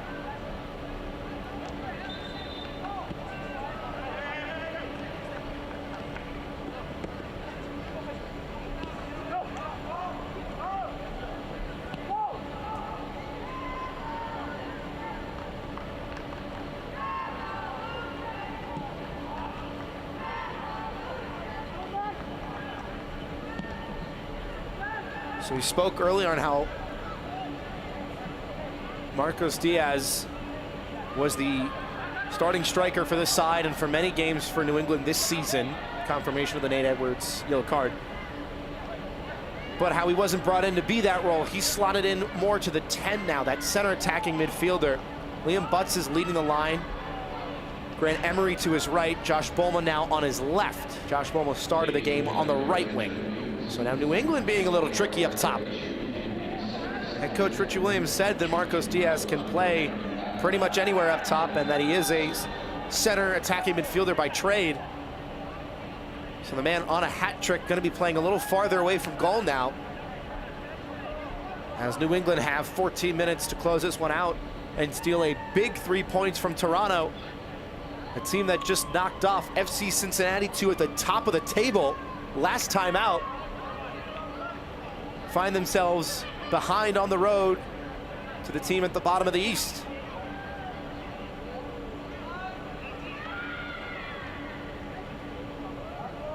Ref gonna have a talking to with Italo. It's good refereeing when you can call a player over and have a civil conversation rather than resort to a yellow card. Very difficult to do. Low delivery. Second ball, one in the air by Sharp. Physical 50-50, and now Edwards trying to get away. Edwards has an option to his left. Victor Souza in the way. Toronto still with numbers forward. It could have been a 2-on-2 for 2-2 in this match. Chance still alive for the visitors. Early shot finds the bottom left corner.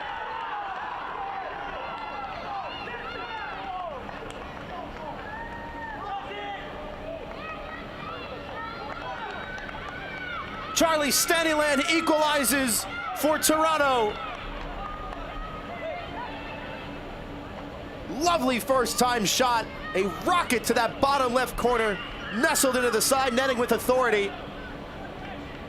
And TFC2 fights on for the postseason.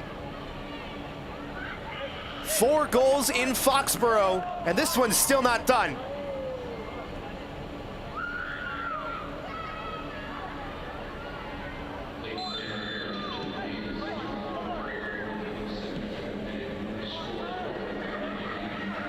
After the goal, Charlie Sharp replaced up top by Andre Dumitru.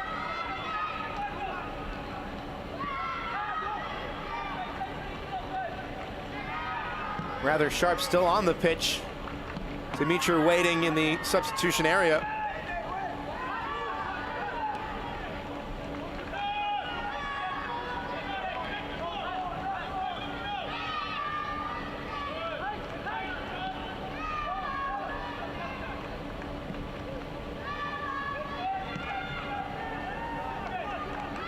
And over the bar and out of play. Just Staniland's second goal on the season. That change will be made. It will be Andre Dumitru into the match, but it will not be Charlie Sharp off.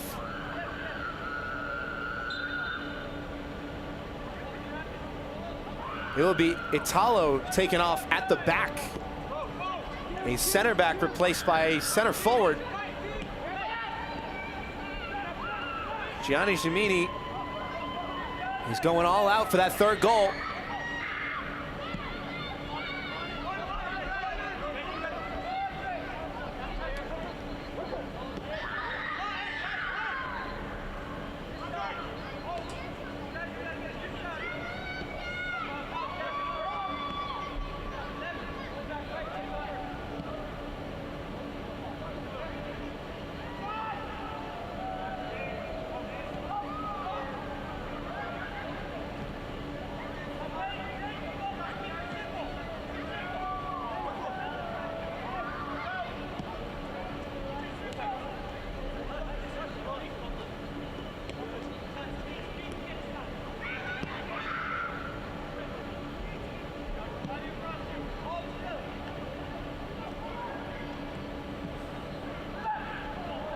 Well, the last 3 meetings between these two sides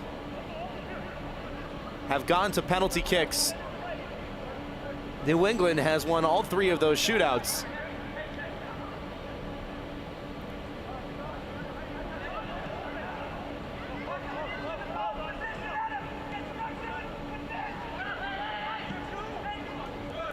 Edwards.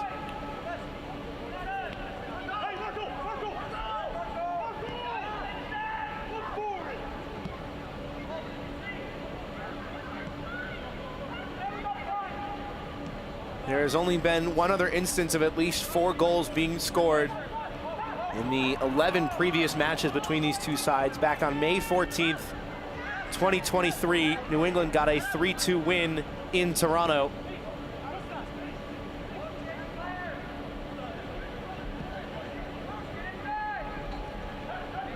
And this is the visitors in the driver's seat into the final 10 minutes of regulation.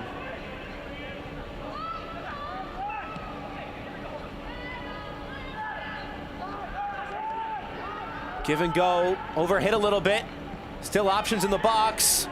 Sharp on the volley is deflected. Headed down, Stanley lands second to it. Toronto with some real oomph about their movement. It's dynamic. It's fluid. Players are shifting, checking two, going long. You can see the white shirts crisscrossing on the opposite side of the field as Edwards carries it down the near channel. Now Stojadinovic and Staniland directing traffic to the far side.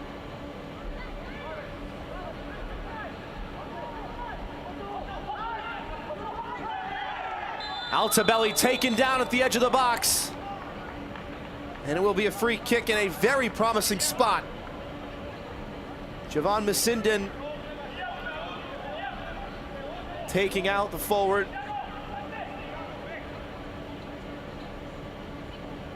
In the midst of his best season, in the words of his head coach, Gianni Cimini. It is a foul. May not have been intentional.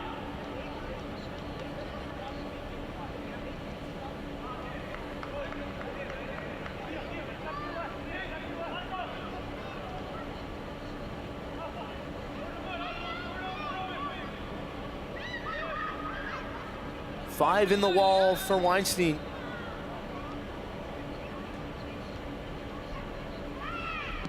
Altobelli over the bar. That's the tricky thing from a free kick from 20 yards, is not getting it over the wall. It's getting it to come back down underneath the crossbar. The top spin required, swinging your leg up across the face of the ball as you kick it. It's such a difficult technique.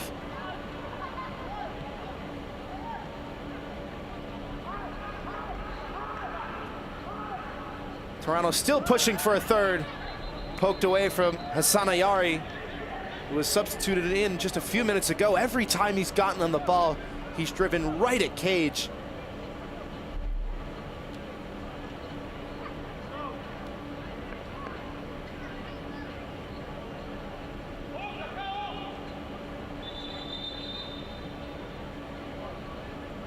Chicago currently 8th in the East with 38 points. Chattanooga tied with 38. Carolina 34, New York 33, Atlanta 31. Toronto down in 13th with 29 as of right now.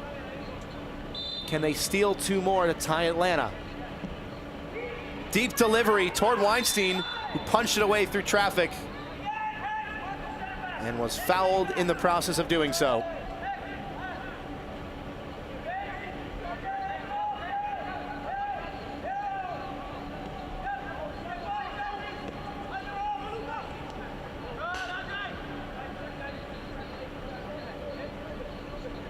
Now New England's turn to get the ball moving.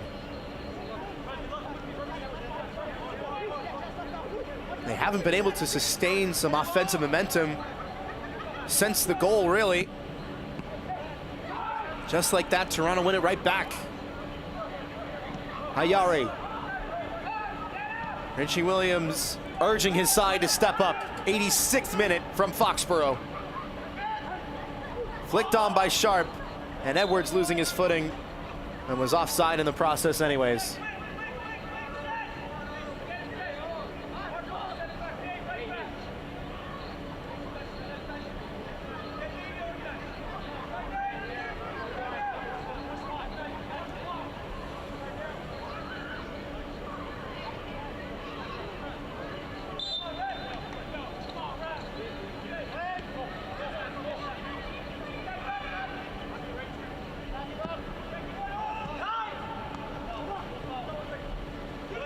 Alaznawi. Borovic. Suarez. Toronto bringing the high press now. Both teams displaying their athleticism. Granted, many substitutes on the pitch here in the 87th minute, but still, both teams not wanting to give anybody time on the ball. Boma has some time, wanted someone to check too. Butts did instead with Diaz. And now Klein.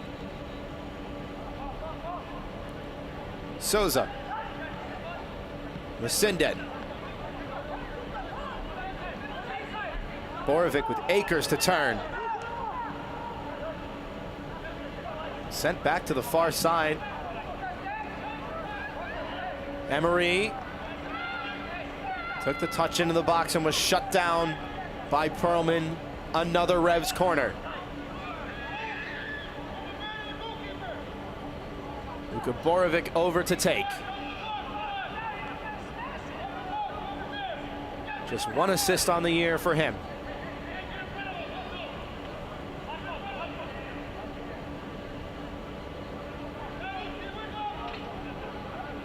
Former Red Star Belgrade Academy standout.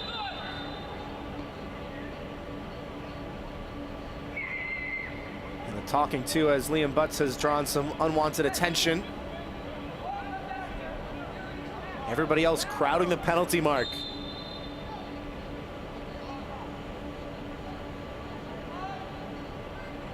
Now they bring the movement. Suarez went down.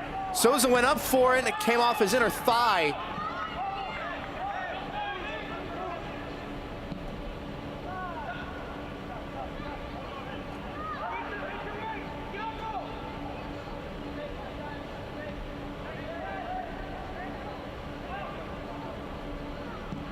Full time starting to crest over the hill, looming large. Is there a fifth goal in this match? Butts, Emery offside. Everybody knew it too.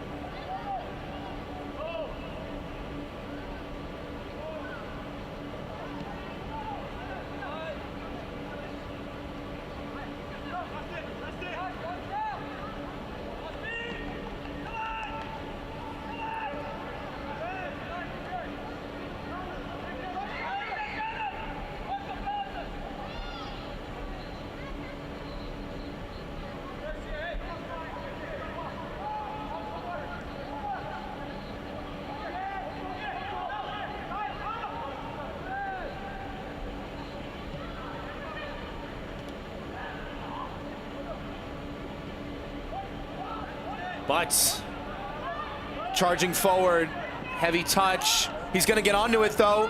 Josh Boma's onside, it's poked away from him.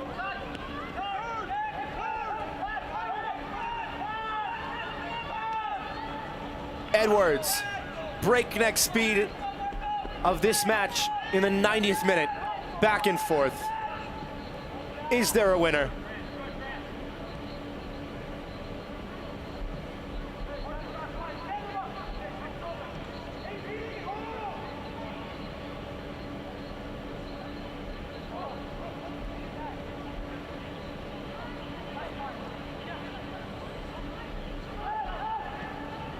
Sharp left it behind to Nate Edwards. Saved. Danger still present. And Weinstein through traffic hangs on.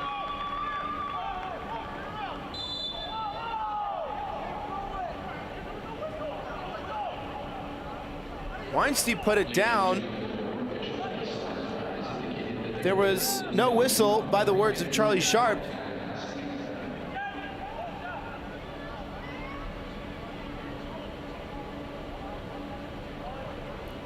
Matthew Catavolo in the first minute of the 3 of stoppage time, replacing Lucas Olguin in midfield.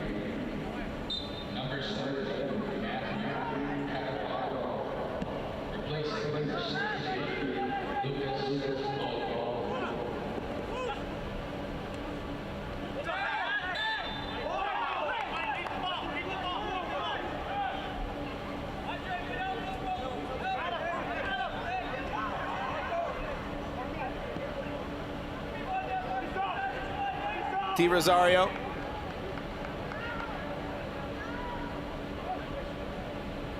'92nd minute.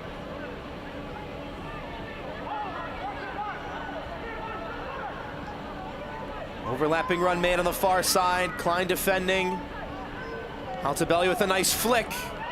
Souza clearing to Butts. Appealing for handball is Gianni Cimini.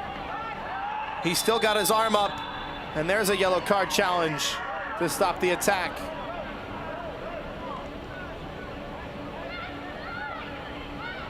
Adam Perlman dragging down Liam Butts.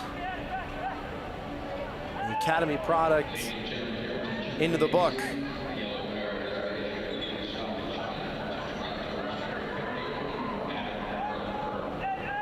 Did go over. These two were battling. And there may be a little bit more added on to the stoppage time now. Revs 2 with possession. 93rd minute from Gillette Stadium. Bulma.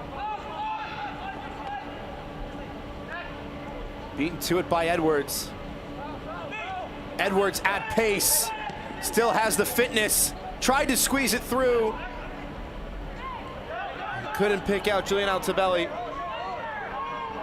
His former head coach at Syracuse, Ian McIntyre, described Nate Edwards as an engine, someone with the best fitness on the team. Goes up and back with no problem. Can outrun anybody, anywhere. Surprised to see Edwards not try and carry that a little further himself. Another ball sent forward in vain. Is Di Rosario going to press for a winner? He is. Stojadinovic. Edwards now given some more grass to roam. Cadavola made the overlap, receives the short pass. Into the box. Suarez first to it. 94th minute now. Is there a winner for Toronto? It's poked out by Klein.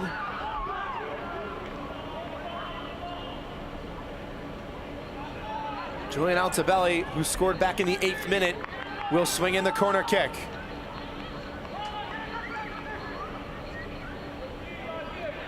How big would 3 points be for Toronto?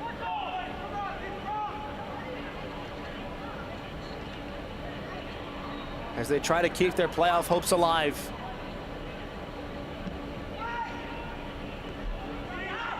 Suarez gets to the corner, and we will go to the spot.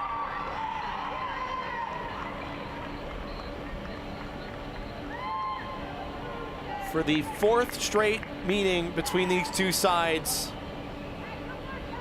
it will be decided by penalty kicks.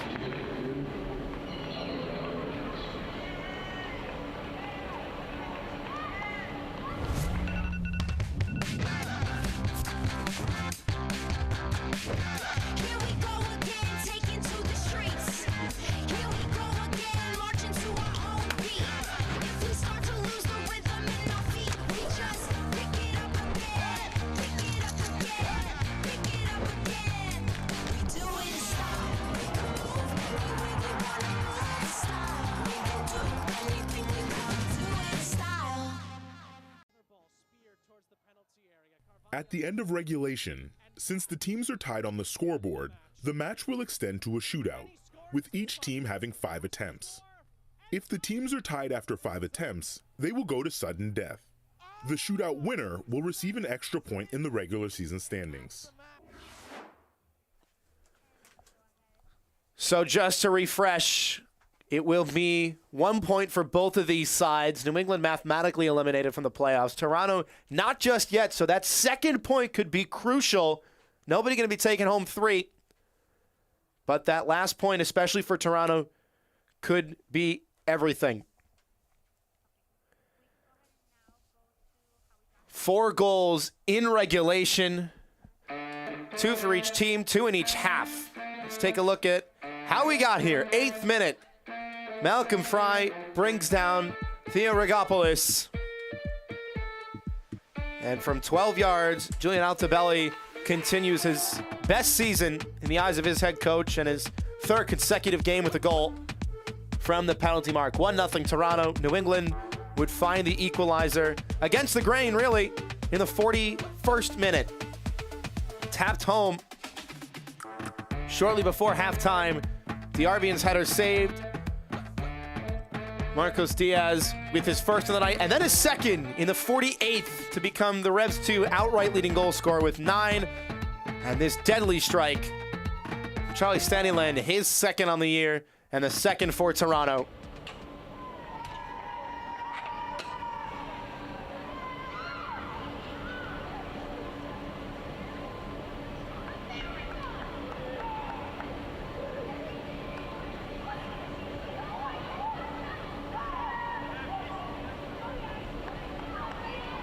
They will be taking these penalties on the far end of the fort.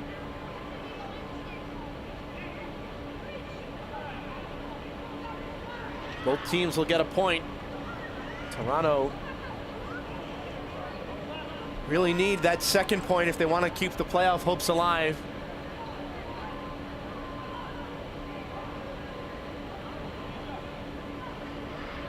Or will it be New England to steal it from them and get the last laugh for their rivals to the north?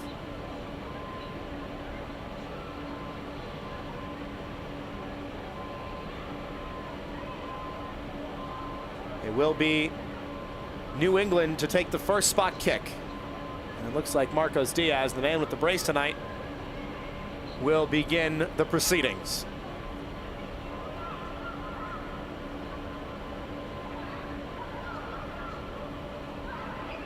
Four of his last 5 have gone to the left side. He's scored 3 of those 4. Has Adesa de Rosario done his homework?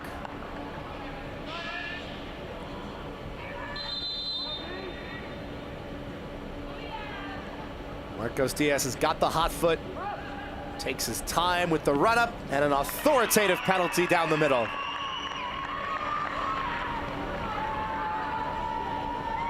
Goes over to Max Weinstein to show him some love.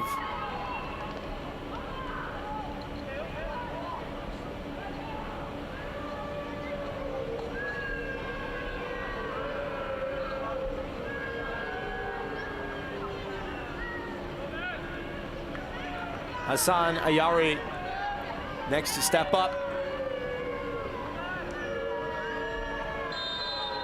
2 of 3 on the year, both of those penalties successful to the left. He goes that way again and sneaks it under Max Weinstein.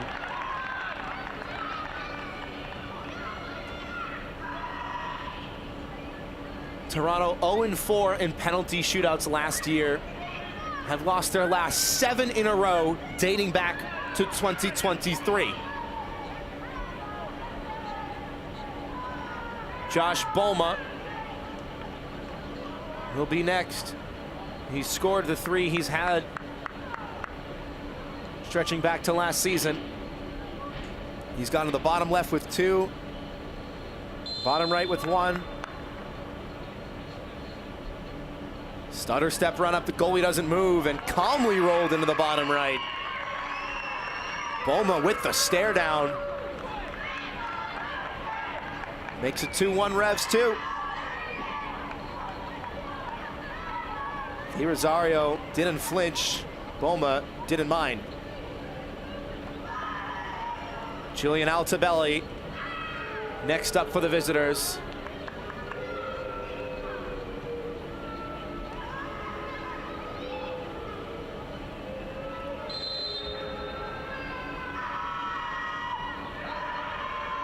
To level this one at 2 apiece in the shootout off the crossbar.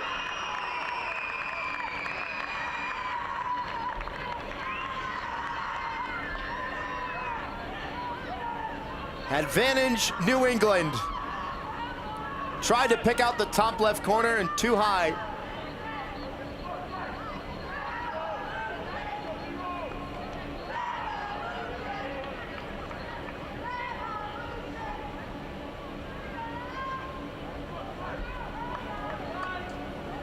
Eric Klein next up for the hosts to extend the lead for New England. He scored all of his last 3. Not this one, though. Saved low to his right-hand side by Di Rosario. TFC2 0 for 4 on the year in the shootout. Can that change tonight?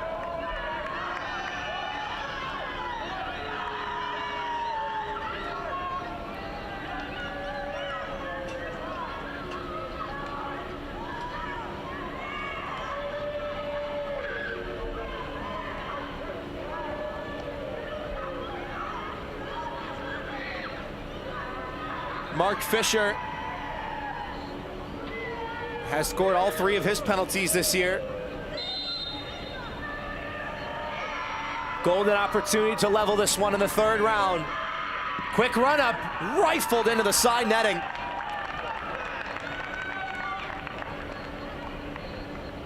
Well, the Minutemen aren't here tonight, but that shot worthy of a musket round.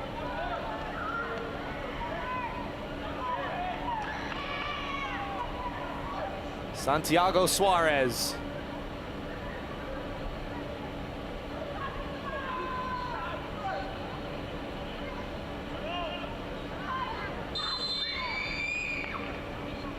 Short run up and well slotted into that bottom right corner.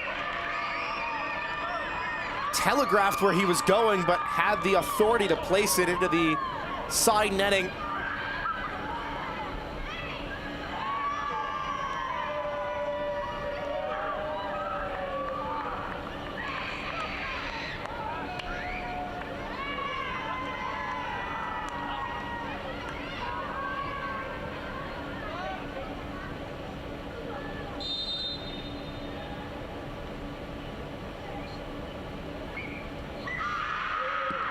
Sharp spot kick goes in. It looked like a save from Max Weinstein, and the ball trickles over the line. A fortuitous bounce for 38 and for Toronto FC 2. We go to the 5th round. It is number 5, Victor Souza.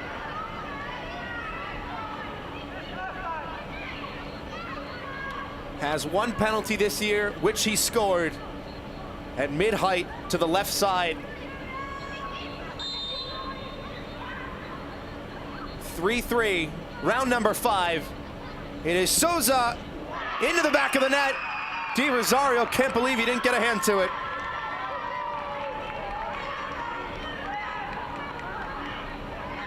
Toronto FC 2 0 for 4 on the year in shootouts. Have to make it 4-4 in round number 5. The pressure well and truly on for Andre Dumitru.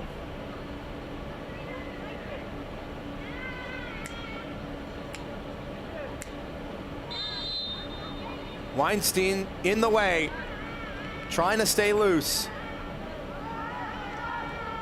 Dumitru, deep breath to force sudden death into the top left corner. My goodness, a confident spot kick to say the least. We're still rolling here in the Bay State. Sudden death in Massachusetts.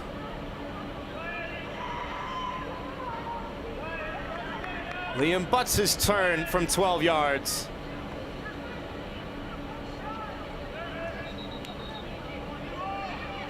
Yet to take a spot kick this year. And just about sneaks it under Di Rosario.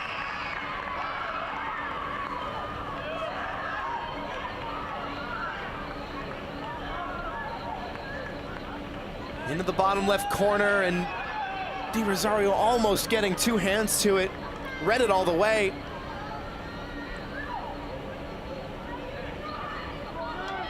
Matthew Catavolo has to score.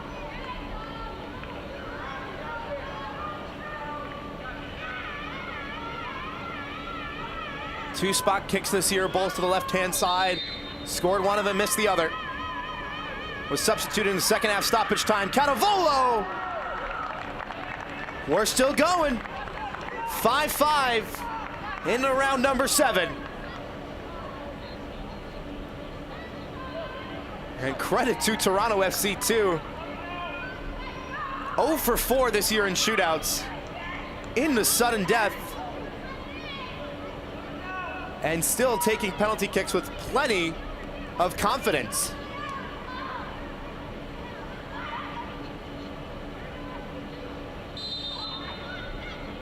Javon Masinden. Oh, that's really well done. Rolled along the turf. Sent the keeper the wrong way. Just a slight hesitation as well in that. It's really well done.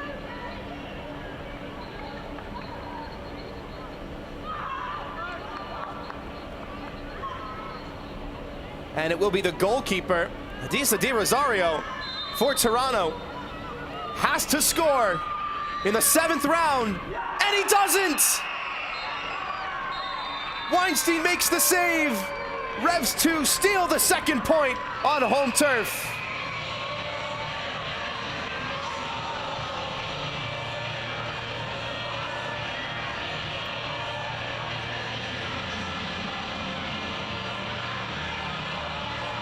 Toronto go 0-5 in the shootout this season. New England Revolution 2 in the 4th straight meeting between these sides. A 4th straight PK shootout win. Max Weinstein, the hero from the spot, but it was a career day from Marcos Diaz, who is tonight's man of the match, presented by Adidas. Scored his brace tonight, tapped home shortly before halftime, and then this lovely header. Watch the movement. Just that first step beats his mark. Headed up over the goalkeeper. And now the Revs' leading goal scorer on the year with 9 in MLS Next Pro. The captain of Revs 2 tonight. And it is 2 points for New England at home.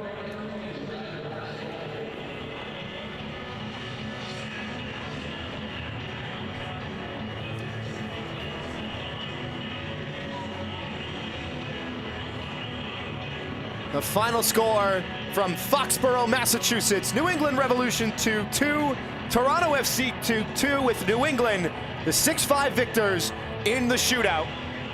For our entire MLS Next Pro broadcast crew, I'm Philip Galati. Don't forget, you can watch MLS Next Pro all season long at MLS Season Pass on Apple TV and MLSNextPro.com. Good night.